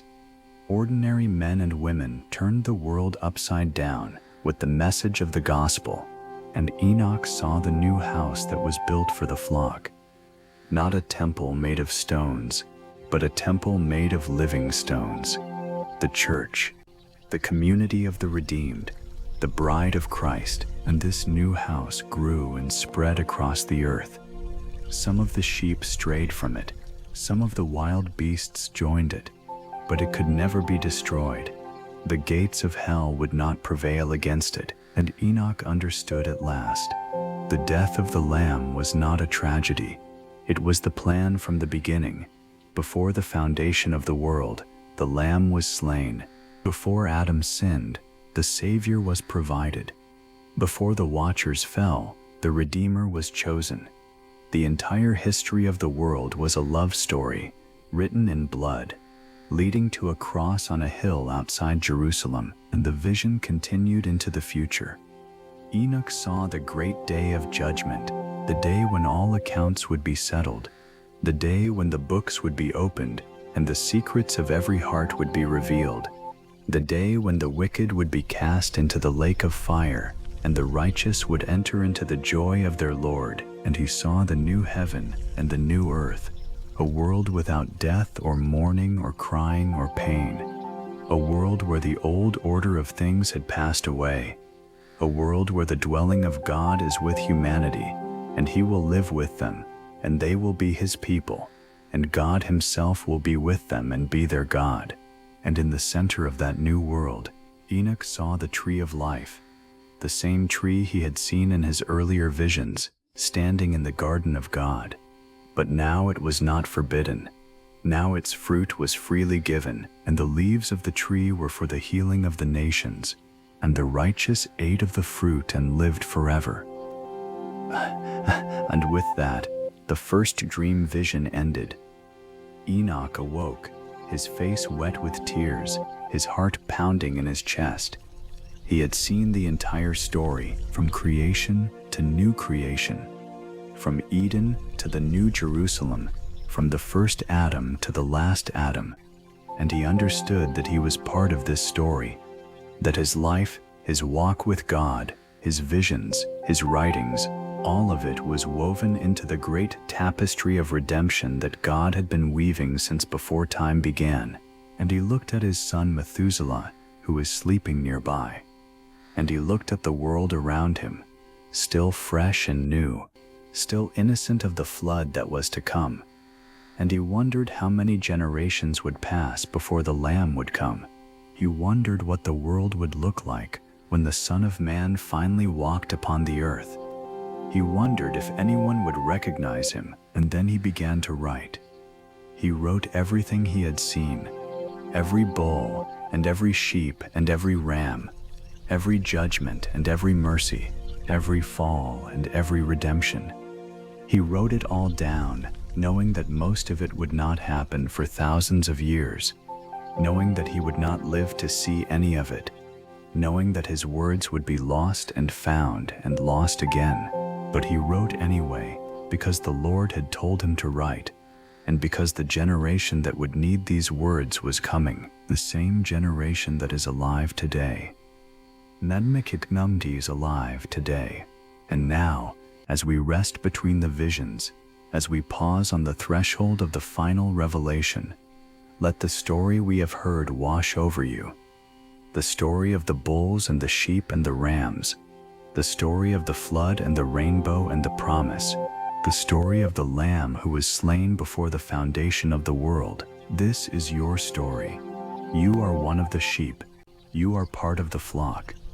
The Lord of the sheep knows your name. He has called you by it. He has left the 99 to find you when you wandered. He has carried you back to the fold on his shoulders, and he will never, ever let you go. Breathe in the faithfulness of God. Breathe in the certainty that he who began a good work in you will carry it on to completion. Breathe out the doubt that whispers that you are not good enough, not faithful enough, not worthy enough. You are not worthy. None of us are. That is the point. The Lamb was worthy, and he has made you worthy by his blood. Sleep now. Sleep in the arms of the shepherd who laid down his life for the sheep. Sleep in the peace that passes all understanding. Sleep in the hope of the resurrection and the promise of the new creation. You are safe. You are held. You are loved. Chapter 5. The Son of Man and the Throne of God. The Son of Man. The Throne of God. The final revelation.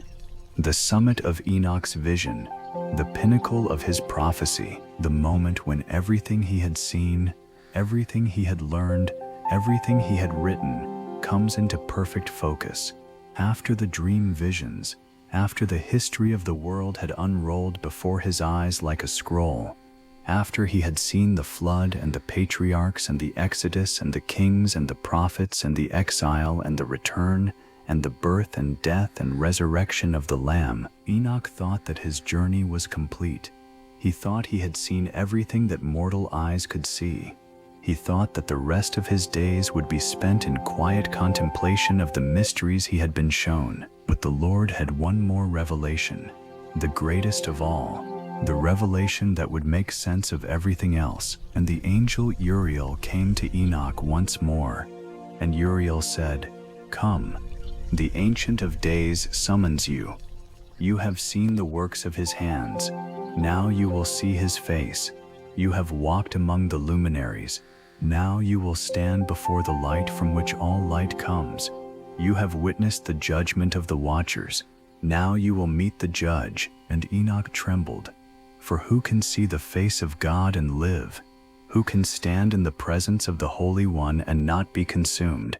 Even the seraphim, the burning ones who surround the throne day and night, cover their faces with their wings. Even they cannot look directly upon the glory of the Ancient of Days. How could a mortal man, a son of dust, a child of Adam, endure such a vision? But Uriel took his hand and said, "Do not be afraid. You have found favor in the eyes of the Lord. He has called you. He has chosen you. He has prepared you for this moment from before the foundation of the world. Come." And Enoch went. Alalmotai, he was carried upward through the heavens, through the realm of the clouds and the winds, through the realm of the stars and the constellations, through the realm of the sun and the moon, which he had already visited. Higher and higher, ascending through layers of reality that became more brilliant and more terrifying with each step. The light grew brighter, the silence grew deeper, The presence of the divine grew stronger until Enoch felt that his very being would dissolve into the glory that surrounded him. And then he was there. He stood before the throne of the Ancient of Days. Words cannot describe what Enoch saw. Human language does not have the vocabulary to capture the reality of the divine presence. But Enoch did his best. He wrote down what he could. He used images and symbols and metaphors, knowing that they were inadequate, knowing that they were only shadows of the reality, knowing that no one who read his words would truly understand unless they too stood where he stood. He saw a throne of fire, not ordinary fire that burns and consumes and turns to ash, but living fire, fire that is aware, fire that sings, fire that is the visible manifestation of the holiness of God. The flames were not orange and red like earthly fire. They were white, pure white, whiter than snow, whiter than lightning, whiter than anything in creation. A whiteness so intense that it would blind any mortal eye that was not protected by the power of God. And upon that throne, Enoch saw a figure, the Ancient of Days, the Eternal One, the one who exists before time and beyond time and outside of time. His garment was white as snow. His hair was like pure wool, white and clean and radiant.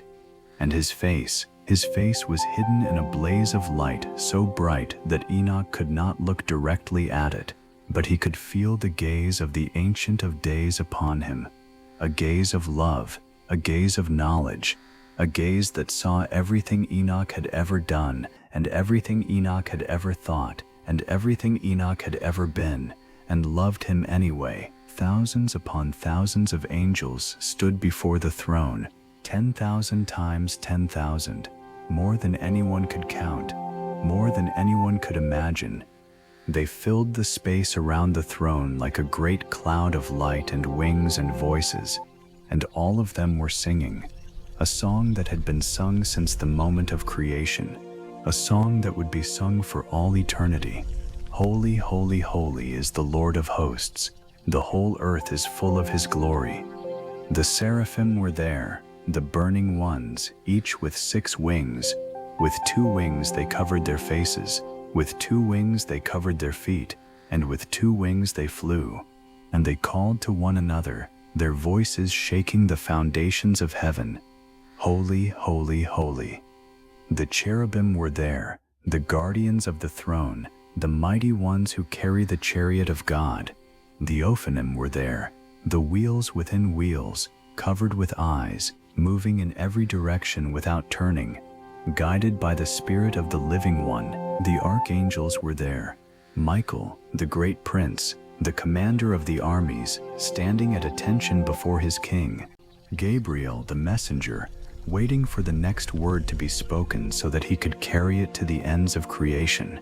Raphael, the healer, whose work of binding Azazel was complete, and who now stood in peace before the throne.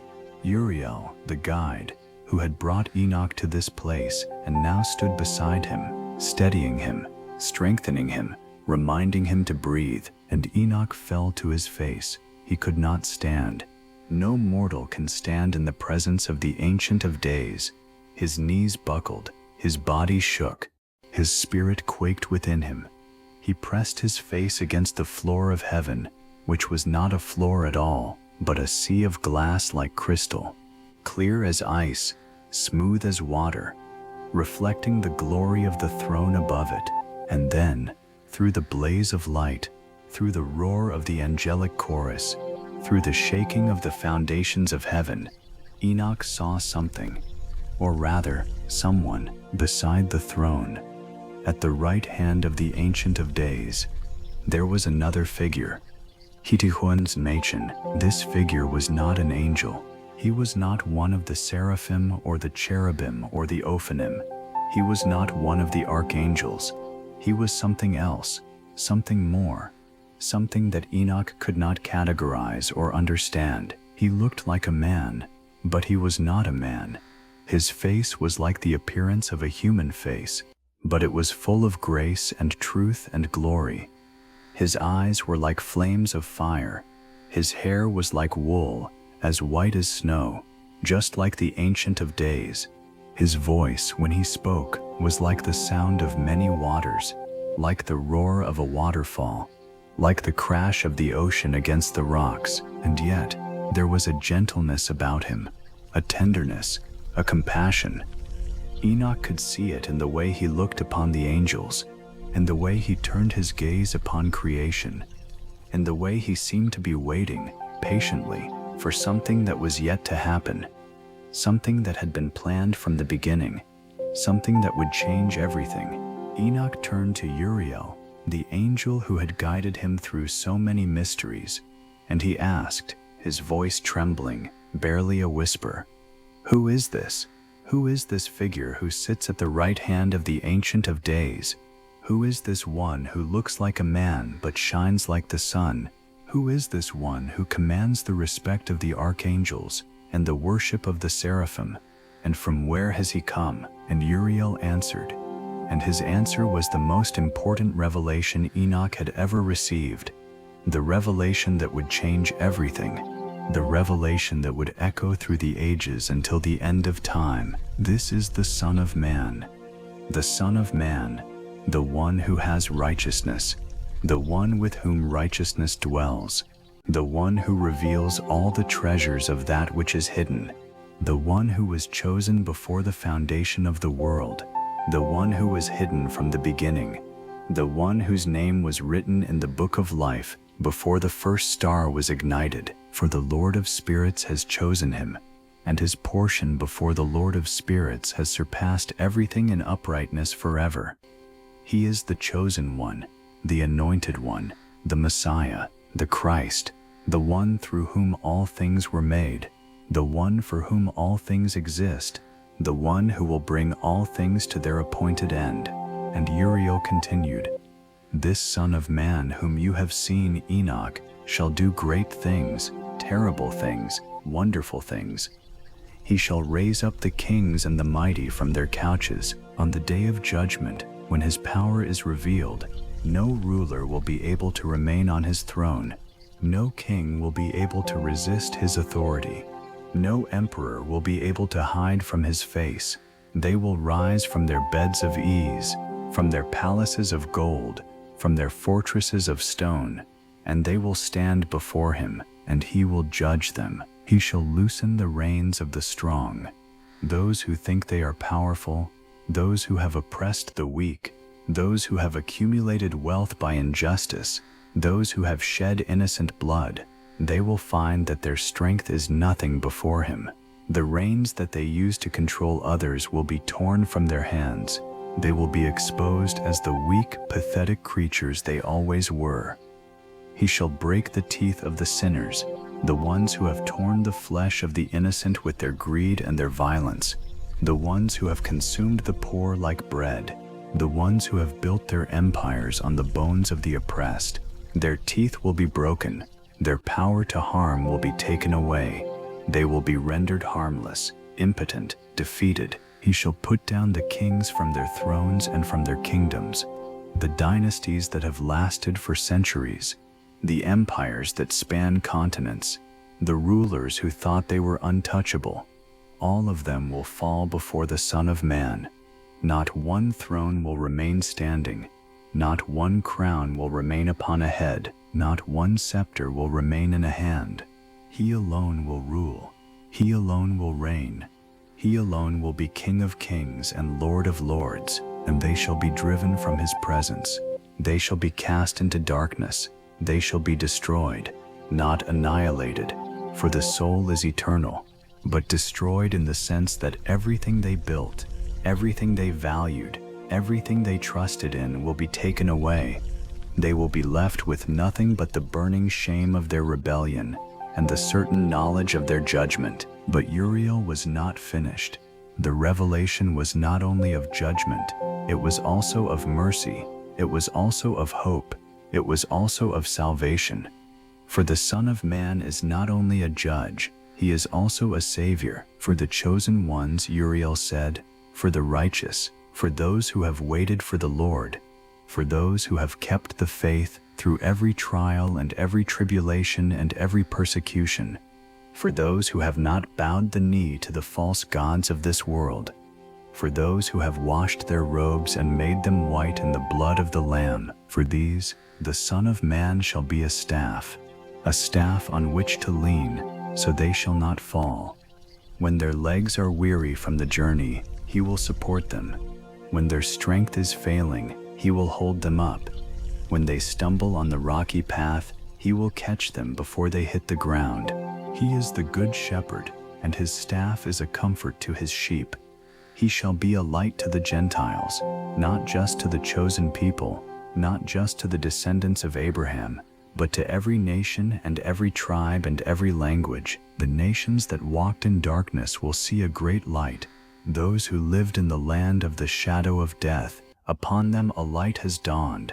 The Son of Man is that light, the true light that gives light to every person coming into the world. He shall be a hope to those whose hearts are troubled, to the ones who lie awake at night, staring at the ceiling, wondering if there is any meaning to their suffering, to the ones who have lost loved ones and wonder if they will ever see them again, to the ones who have prayed and heard only silence in return, to the ones who are tempted to give up, to walk away, to abandon the faith.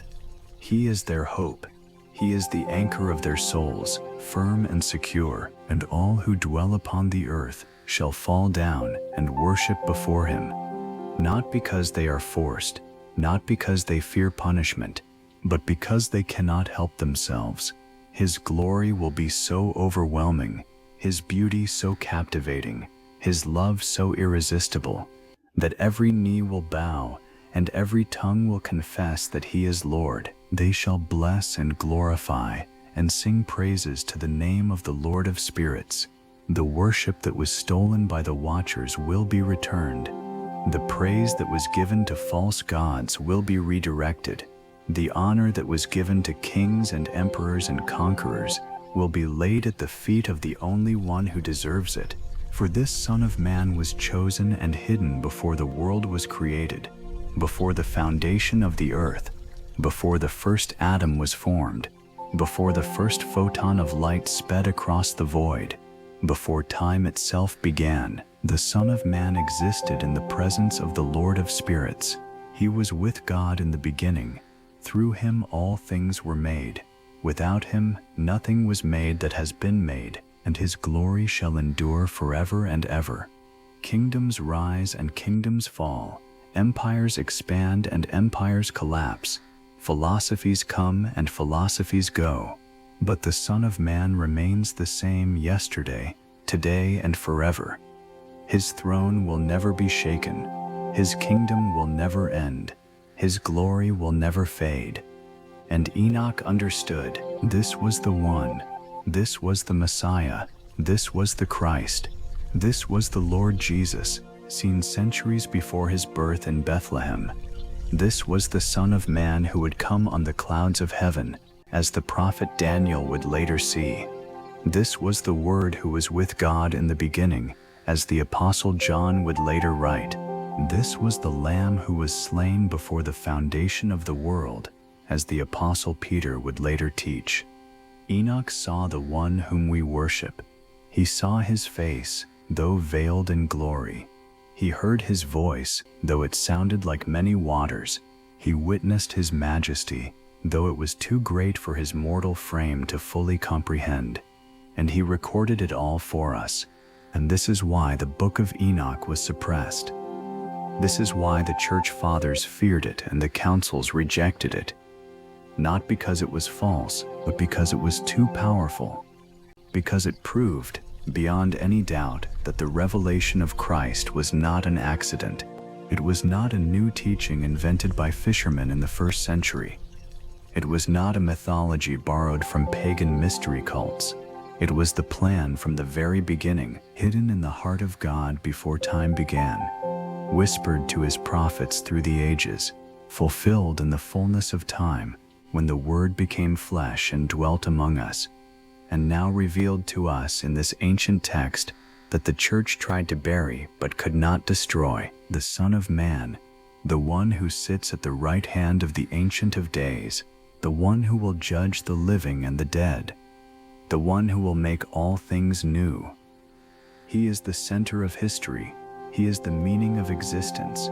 He is the hope of the world, and he knows your name.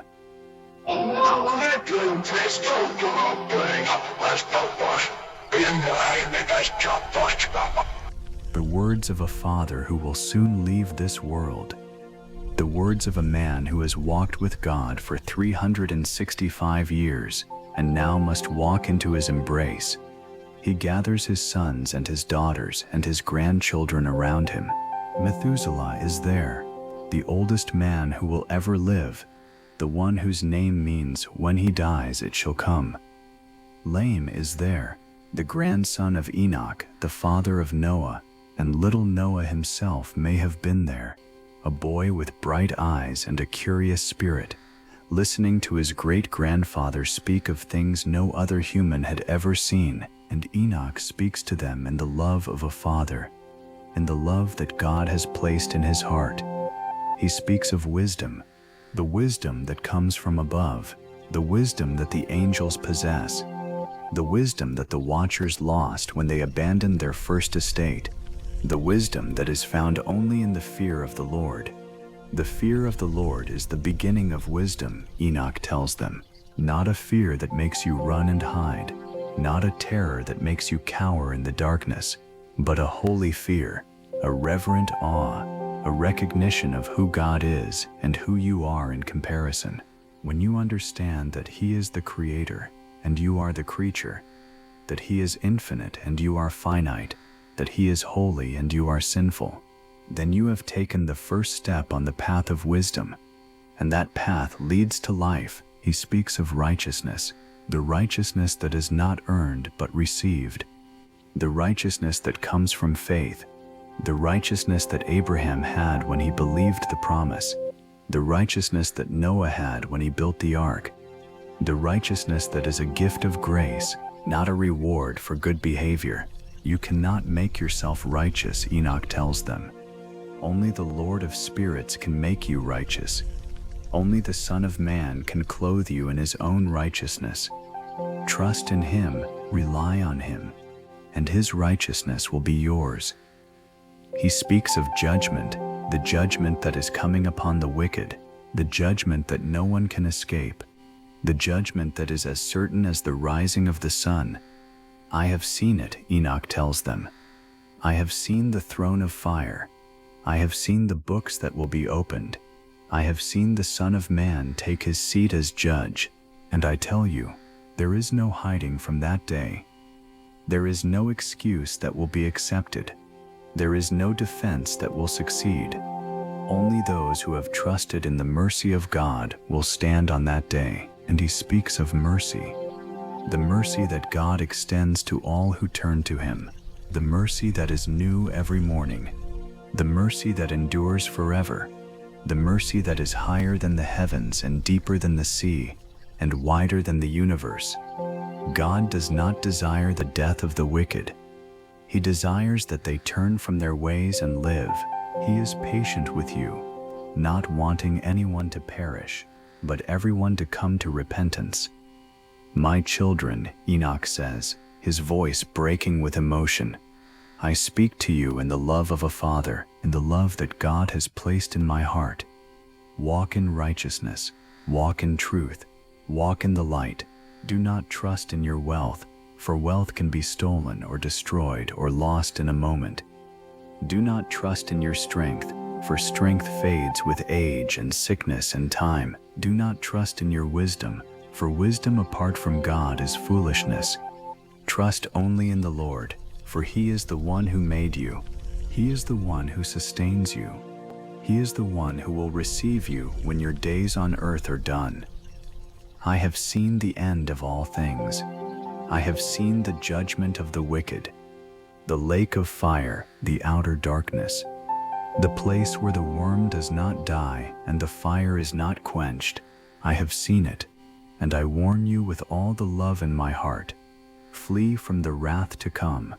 Run to the mercy of God. Seek the Lord while he may be found. Call upon him while he is near. But I have also seen the reward of the righteous, the new heaven and the new earth, the new Jerusalem coming down from God out of heaven, prepared as a bride beautifully dressed for her husband. The dwelling of God with humanity, the wiping away of every tear, the end of death and mourning and crying and pain, the river of the water of life, as clear as crystal, flowing from the throne of God and of the Lamb.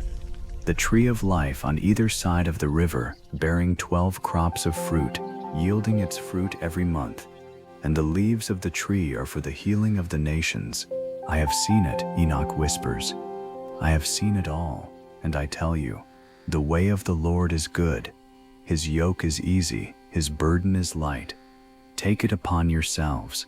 Lay down your heavy burdens. Lay down your guilt and your shame and your fear. Lay them at the feet of the Son of Man, and you will find rest for your souls. And now, Enoch's time is ending. He can feel it, the pull on his spirit, the call that cannot be ignored, the voice of the Ancient of Days, not speaking judgment, but speaking welcome. Come home, Enoch. Your journey is complete. Your race is run. Your testimony is finished. Come home.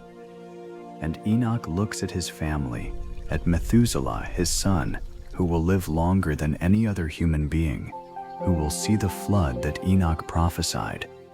At Lamech, his grandson, who will father the man who will save the world. At all the children and grandchildren and great-grandchildren, whose names he may not even know, whose faces he will carry in his heart as he walks into eternity. And he blesses them.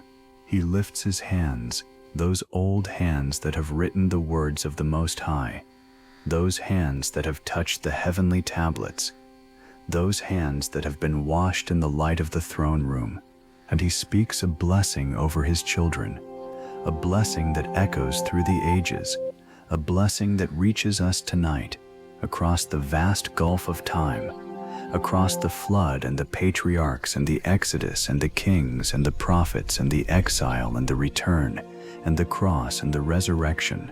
May the Lord bless you and keep you. May the Lord make his face shine upon you and be gracious to you.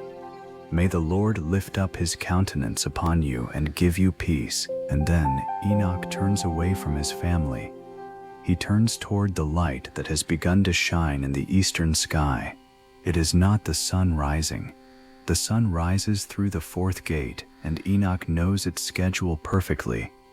This is a different light, a brighter light, a light that comes not from the luminaries but from the one who made the luminaries. It is the chariot of God, and Enoch sees it descending, the chariot of fire, the horses of flame, the angels who have come to take him home. They are not the fearsome angels of judgment who bound the watchers. They are not the warrior angels who will fight in the great battle at the end of days. They are the angels of peace, the angels of welcome, the angels whose only mission is to bring the righteous into the presence of the Lord. And Enoch begins to walk, not toward his tent, not toward his bed, not toward the arms of his family. He walks toward the light. He walks toward the chariot. He walks toward the one who has been waiting for him since before the foundation of the world, and he speaks his final words. Not a long speech, not a grand sermon, just a few words, spoken in the quiet confidence of a man who has no fear of death because he has already seen what lies beyond it. I have walked with God for 365 years. Every day of those years, he has been with me. In the mornings when I woke and looked at the sun rising through its appointed gate, he was with me. In the evenings, when I watched the moon wax and wane and the stars wheel in their courses, he was with me. When I was taken up into the heavens, when I walked among the angels, when I stood before the throne of fire, he was with me. When I saw the judgment of the watchers, when I wept for the giants, when my heart was broken by the suffering of the world, he was with me. When I wrote the words of this book, struggling to find the language to describe what cannot be described. He was with me, and now my walk is complete. My journey is finished. My race is run. I have fought the good fight. I have kept the faith. I have written the testimony. There is nothing left for me to do except to go home. I do not fear the crossing. The river of death does not terrify me. I have seen the other side. I know what awaits me there. I know the one who waits for me there. He has been with me from the beginning. He was with me in my mother's womb. He was with me when I took my first breath. He has been with me every moment of every day of every year of my long life, and He will be with me now, in this final moment, as I step from time into eternity. I am ready. I am coming, Lord. And Enoch walked into the light, and the chariot of fire received him, and the horses of flame carried him upward, and the angels of peace surrounded him with songs of welcome. And the sons of Enoch watched, and the daughters of Enoch watched, and Methuselah and Lem and all the grandchildren watched. They watched their father and their grandfather and their teacher and their prophet disappear into the glory of God, and the book of Genesis records it in 5 simple words, the most mysterious words in all of Scripture. 5 words that have puzzled theologians and inspired mystics and comforted believers for thousands of years. And Enoch walked with God, and he was not, for God took him. And so ends the story of Enoch, not with death, but with translation, not with a grave, but with a chariot, not with sorrow, but with glory. He was the 7th from Adam. He was the first prophet of the end times. He was the man who walked with God so closely that the boundary between earth and heaven dissolved beneath his feet. And he left behind this book, this strange and wonderful and terrifying book, this book that the church tried to suppress but could not destroy, this book that has come to us across the floods of time, preserved by Ethiopian monks, discovered by Scottish explorers, translated by English scholars, and now read around the world by people who hunger for the deeper mysteries of God. And tonight, as we near the end of our journey through its pages, let us pause. Let us sit in the quiet and reflect on what we have heard. The story of Enoch is the story of every believer. We are called to walk with God. We are called to trust His promises. We are called to persevere through the darkness, knowing that the light will return. We are called to write our testimony, whatever form it takes, so that the generations who come after us will know what God has done, and one day, like Enoch, our walk will end, our journey will be complete, our race will be run, and we will go home. Not in a chariot of fire, perhaps, not with the eyes of the world watching, but home nonetheless, into the arms of the one who has loved us from before the foundation of the world. And on that day we will see what Enoch saw, the Ancient of Days upon his throne, the Son of Man at his right hand, the angels singing, the saints rejoicing, the new heaven and the new earth, the tree of life, the river of living water, the face of God. And we will understand at last what Enoch understood, that the way of the Lord is good, that His yoke is easy, that His burden is light, and that those who walk with Him will find rest, not just for a night, but for all eternity.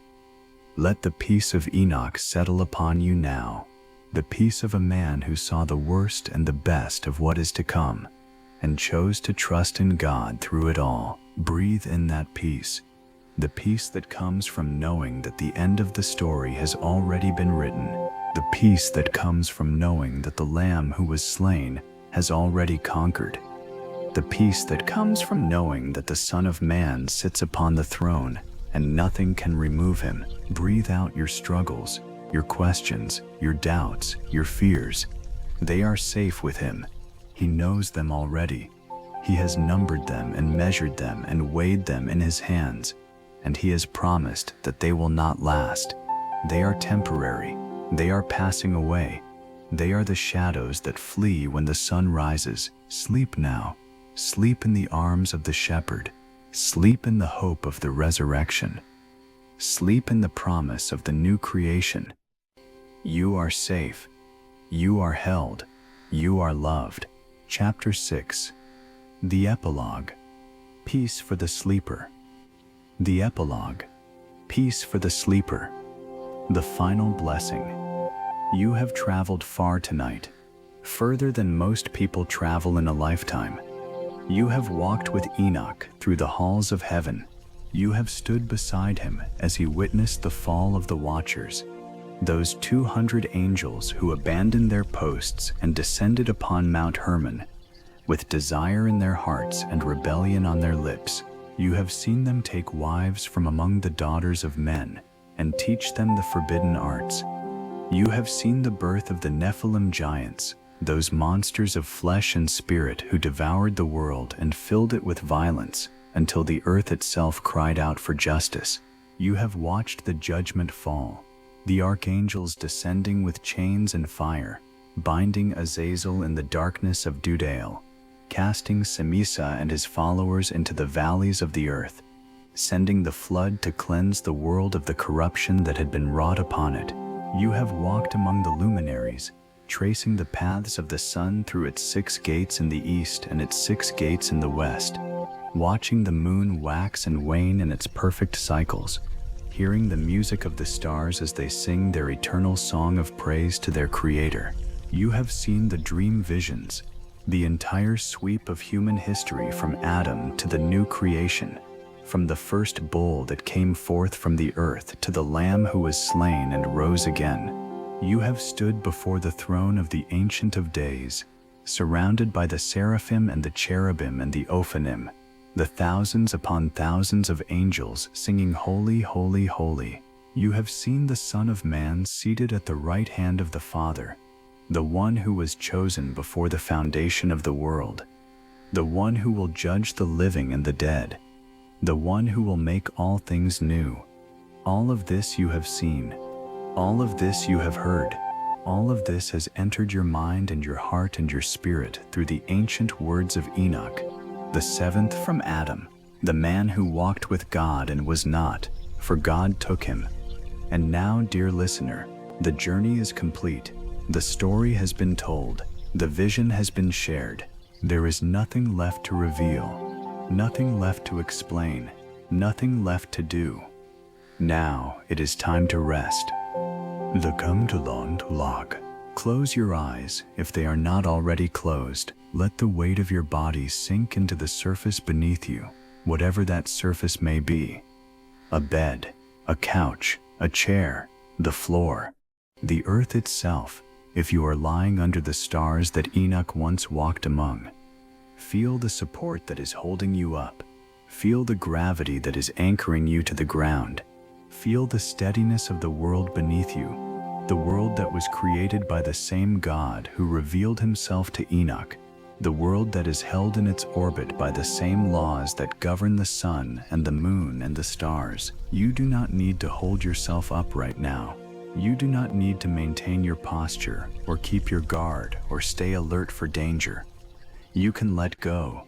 You can release the tension in your shoulders, the tension that has been building all day, all week, all month, all year, the tension that comes from carrying burdens that you were never meant to carry alone. Let it go. Let your shoulders drop. Let your neck relax. Let your jaw unclench. Let your hands open, releasing whatever they have been holding on to. You do not need to hold it anymore. You can trust the one who holds you. Allow your breathing to slow. You do not need to force it.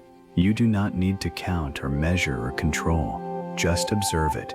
Feel the air entering your lungs. Feel the pause between the inhale and the exhale. That tiny moment of stillness when nothing is happening except existence. That moment is a gift. That moment is a taste of the peace that surpasses all understanding. That moment is where God dwells, and as you breathe, let your mind release the thoughts of the day, the words that were spoken that stung or angered or wounded, the tasks that were left unfinished, the decisions that you are still wrestling with. the worries about tomorrow and the day after tomorrow and all the days that will follow, the fears about money and health and relationships and the future, the regrets about the past, the mistakes you wish you could undo, the words you wish you could take back, the paths you wish you had taken or not taken. Release them. Give them to the one who exists outside of time, who sees the past and the present and the future in a single eternal now. He is not worried about your past. He has already forgiven it. He is not worried about your future. He has already prepared it, and he is not worried about your present. He is with you in it, right now, in this very moment. Waiting at the other. You are safe. This is not a wish or a hope or a possibility. This is a statement of fact. You are safe.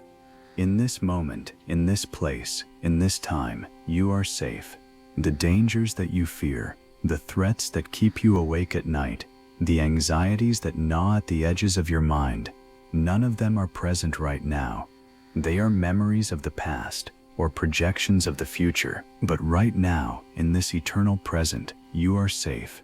And you are held by the same God who gave Enoch the vision of the heavens, held by the same God who preserved Noah through the flood, held by the same God who called Abraham out of Ur and led him to a land he had never seen, held by the same God who parted the Red Sea and fed the Israelites with manna in the wilderness, held by the same God who spoke through the prophets and walked in the furnace with Daniel's friends and shut the mouths of the lions, held by the same God who sent his Son to be born in a stable and die on a cross and rise from a tomb. This God holds you, not at a distance, not with reluctance, not with one hand while the other attends to more important matters. He holds you with both hands. He holds you close to his heart. He holds you as a father holds his child, as a shepherd holds his sheep, as a potter holds the clay. He will not drop you. He will not forget you. He will not abandon you, and you are loved. Loved before the foundation of the world. Loved when you were formed in your mother's womb. Loved on your best days and your worst days. Loved when you are faithful, and loved when you are faithless. Loved with a love that cannot be measured, cannot be earned, cannot be lost, cannot be diminished by anything you do or fail to do. The love of God is not a reward for good behavior. It is not a prize that must be won. It is the very nature of the one who made you. God is love, and you are his beloved. This is your identity. This is your worth. This is your destiny. The same God who bound Azazel in darkness is your protector. The fallen watcher who taught humanity the arts of war, who showed men how to forge swords and women how to paint their eyes, who corrupted the world with forbidden knowledge, is bound. He cannot harm you. He is imprisoned in the darkness of Dewdale, covered with jagged rocks, waiting for the final judgment. His power is broken. His influence is limited. His time is short. You do not need to fear the forces of darkness. The one who is in you is greater than the one who is in the world. The same God who preserved Noah through the flood is your ark. The waters of judgment rose until they covered the highest mountains. Everything that had the breath of life perished, but Noah was safe, floating above the destruction, carried by the hand of God, and you are safe in the ark of his protection. The storms of life may rage around you. The flood waters of anxiety and fear and doubt may rise, but they will not overwhelm you. They will not drown you. The ark that holds you was built by the hands that shaped the universe. It will not sink. It will not fail. It will carry you safely to the shore of the new world that God has prepared. The same God who walked with Enoch walks with you. Enoch walked with God for 365 years. Not a day was missed. Not a moment was God absent. In the mornings and the evenings, in the visions and the ordinary days, in the revelations and the silences, God was with him. And God is with you, right now, in this room, in this darkness, in this silence. He has not left, he has not turned away, he has not grown tired of you, or disappointed with you, or frustrated by you. He is walking with you, step by step, moment by moment, breath by breath. And he will never stop, he will never leave you, he will never forsake you. He does not slumber, he does not sleep. While you rest, he watches. While you drift off into unconsciousness, he remains alert. The guardian of Israel neither slumbers nor sleeps. The eyes that looked upon Enoch with love are looking upon you at this very moment. The ears that heard the cry of the suffering earth in the days before the flood hear your unspoken prayers. The heart that was grieved by the rebellion of the watchers is moved by your struggles, your pains, your secret sorrows. You are not alone. You have never been alone. You will never be alone. Rest in that knowledge. Let it be the pillow beneath your head. Rest in that truth. Let it be the blanket that covers you. Rest in that love. Let it be the warmth that surrounds you and fills you and holds you until the morning comes. The light of the luminaries that Enoch saw still shines. Even now, as you lie in the darkness, the sun is making its way through the gates that Enoch described. It is rising somewhere on the earth, bringing light and warmth and life to another part of the world. It is setting somewhere else, painting the sky with colors of gold and crimson and purple. The moon is waxing or waning, following its perfect cycle, pulling the tides and lighting the night. The stars are singing their silent song, the music of the spheres, the harmony of creation, the symphony that has been playing since the morning of the world. And you, child of God, are part of this great cosmic order. You are not an interruption. You are not an afterthought. You are not a mistake that God is trying to work around. You are part of the plan, part of the purpose, part of the beautiful, intricate, eternal design that God has been weaving since before time began. You are not forgotten. In a world of 8 billion souls, in a universe of uncountable stars, in a cosmos so vast that the human mind cannot comprehend it, you are not lost in the crowd. The shepherd knows his sheep by name. The Creator knows his creatures individually. The Father knows his children personally. You are not a number. You are not a statistic. You are not a face in the multitude. You are known. You are named. The Lord has called you by your name, not a generic term, not a category, not a label. Your name, the name that was written in the book of life before the first star was ignited, the name that will be spoken on the day of judgment, not with condemnation, but with welcome, the name that only you and God know, the secret name that represents your true identity, the person you were always meant to be, and you are cherished, not merely tolerated, not reluctantly accepted, not conditionally approved, cherished, treasured, delighted in. The Lord rejoices over you with singing. The angels in heaven celebrate your existence. The Son of Man, seated at the right hand of the Ancient of Days, intercedes for you with prayers and with his own precious blood. You are the beloved of God. This is who you are. This is what you are worth. And nothing and no one can ever change that. Logan Skidimit, the Son of Man, whom Enoch saw at the right hand of the Ancient of Days, has come. He did not remain in the glory of heaven, far from the suffering and the chaos of the world. He came down. He entered into the story. He became one of us.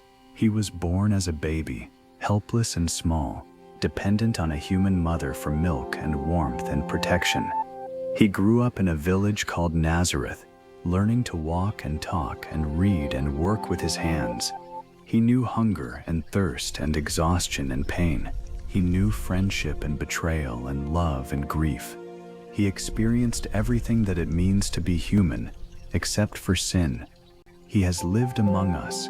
He walked the dusty roads of Galilee. He sat at the tables of tax collectors and sinners. He touched lepers and healed the blind and raised the dead. He wept at the tomb of his friend. He was angry at the money changers in the temple. He was gentle with the woman caught in adultery. He was patient with his disciples who never seemed to understand what he was trying to tell them. He lived a fully human life, experiencing every joy and every sorrow that this world can offer. He has died for us, not as a martyr, not as an example, not as a tragic victim of political oppression, but as a sacrifice, the Lamb of God who takes away the sin of the world.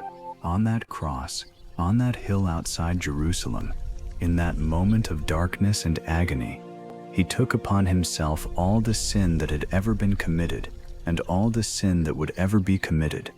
The sin of Adam and Eve in the garden, the sin of Cain when he killed his brother, the sin of the watchers when they abandoned their posts, the sin of the giants when they devoured the world, the sin of every human being who has ever lived.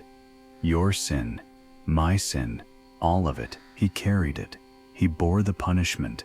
He satisfied the justice of God, and he cried out, "It is finished." And it was. He has risen for us. Death could not hold him. The grave could not contain him. The stone was rolled away not so that he could get out, but so that we could see in. The tomb is empty. He is alive. He is alive forevermore. And because he lives, we too shall live. Death is not the end. The grave is not the final destination. There is a resurrection coming. There is a new creation coming. There is an eternity of joy and peace and love waiting for all who trust in him. And he sits now upon his throne, interceding for you. Right now, at this very moment, as you lie in the darkness preparing for sleep, the Son of Man is speaking your name before the throne of the Ancient of Days. He is praying for you. He is advocating for you. He is presenting his wounds as the evidence that your sins have been paid for, that your debt has been canceled, that your guilt has been removed as far as the east is from the west. You have an advocate with the Father, Jesus Christ the righteous. He is watching over you. The eyes that looked with compassion on the crowds, that wept at the tomb of Lazarus, that saw Nathanael under the fig tree before Philip called him, those eyes are upon you now. He sees you in the darkness. He sees your heart. He sees your struggles and your fears and your hopes and your dreams, and he cares about them all. Not one sparrow falls to the ground without his notice. The very hairs of your head are all numbered. You are worth more than many sparrows. He is loving you with a love that cannot be measured, a love that is higher than the heavens and deeper than the sea and wider than the universe, a love that will not let you go, a love that pursued you from the moment of your birth and will pursue you until the moment of your death and beyond, a love that is faithful when you are faithless, a love that is strong when you are weak, a love that is constant when you are changeable, a love that will never fail, never give up, never run out, never come to an end. As you drift into sleep, let your final thought be this: you are a child of the Most High, not a slave, not a servant, not a stranger, a child, an heir, a member of the family. You belong. You have a place at the table. You have a room in the house. You have a name that is written in the book of life. You are loved with an everlasting love, and nothing in all creation, not death nor life, not angels nor demons, not the present nor the future, not any powers, not height nor depth, nor anything else in all creation, will be able to separate you from the love of God that is in Christ Jesus our Lord. And he is pleased with you, not because you have earned his pleasure, not because you have kept all the rules, not because you have never failed or fallen or doubted or sinned, but because his Son has earned it for you, because his Son has kept all the rules, because his Son has never failed or fallen or doubted or sinned. And when the Father looks at you, he sees his Son. He sees the righteousness of Christ covering you like a garment of light. He sees the blood of Christ washing you clean from every stain, and he is pleased. Deeply, truly, eternally pleased. You are forgiven. Every sin you have ever committed has been nailed to the cross and buried in the tomb, and left there when Christ rose. Every word you wish you had not spoken, every deed you wish you had not done, every thought you wish had never entered your mind, all of it forgiven, gone, removed, forgotten. As far as the east is from the west, so far has he removed your transgressions from you.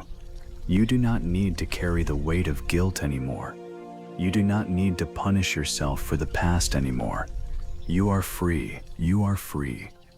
Free from the power of sin, free from the fear of death, free from the demands of the law, free from the accusations of the enemy, free from the burden of having to earn your own salvation, free from the endless cycle of striving and failing and striving again, free to rest, free to trust, free to love, free to be the person God created you to be.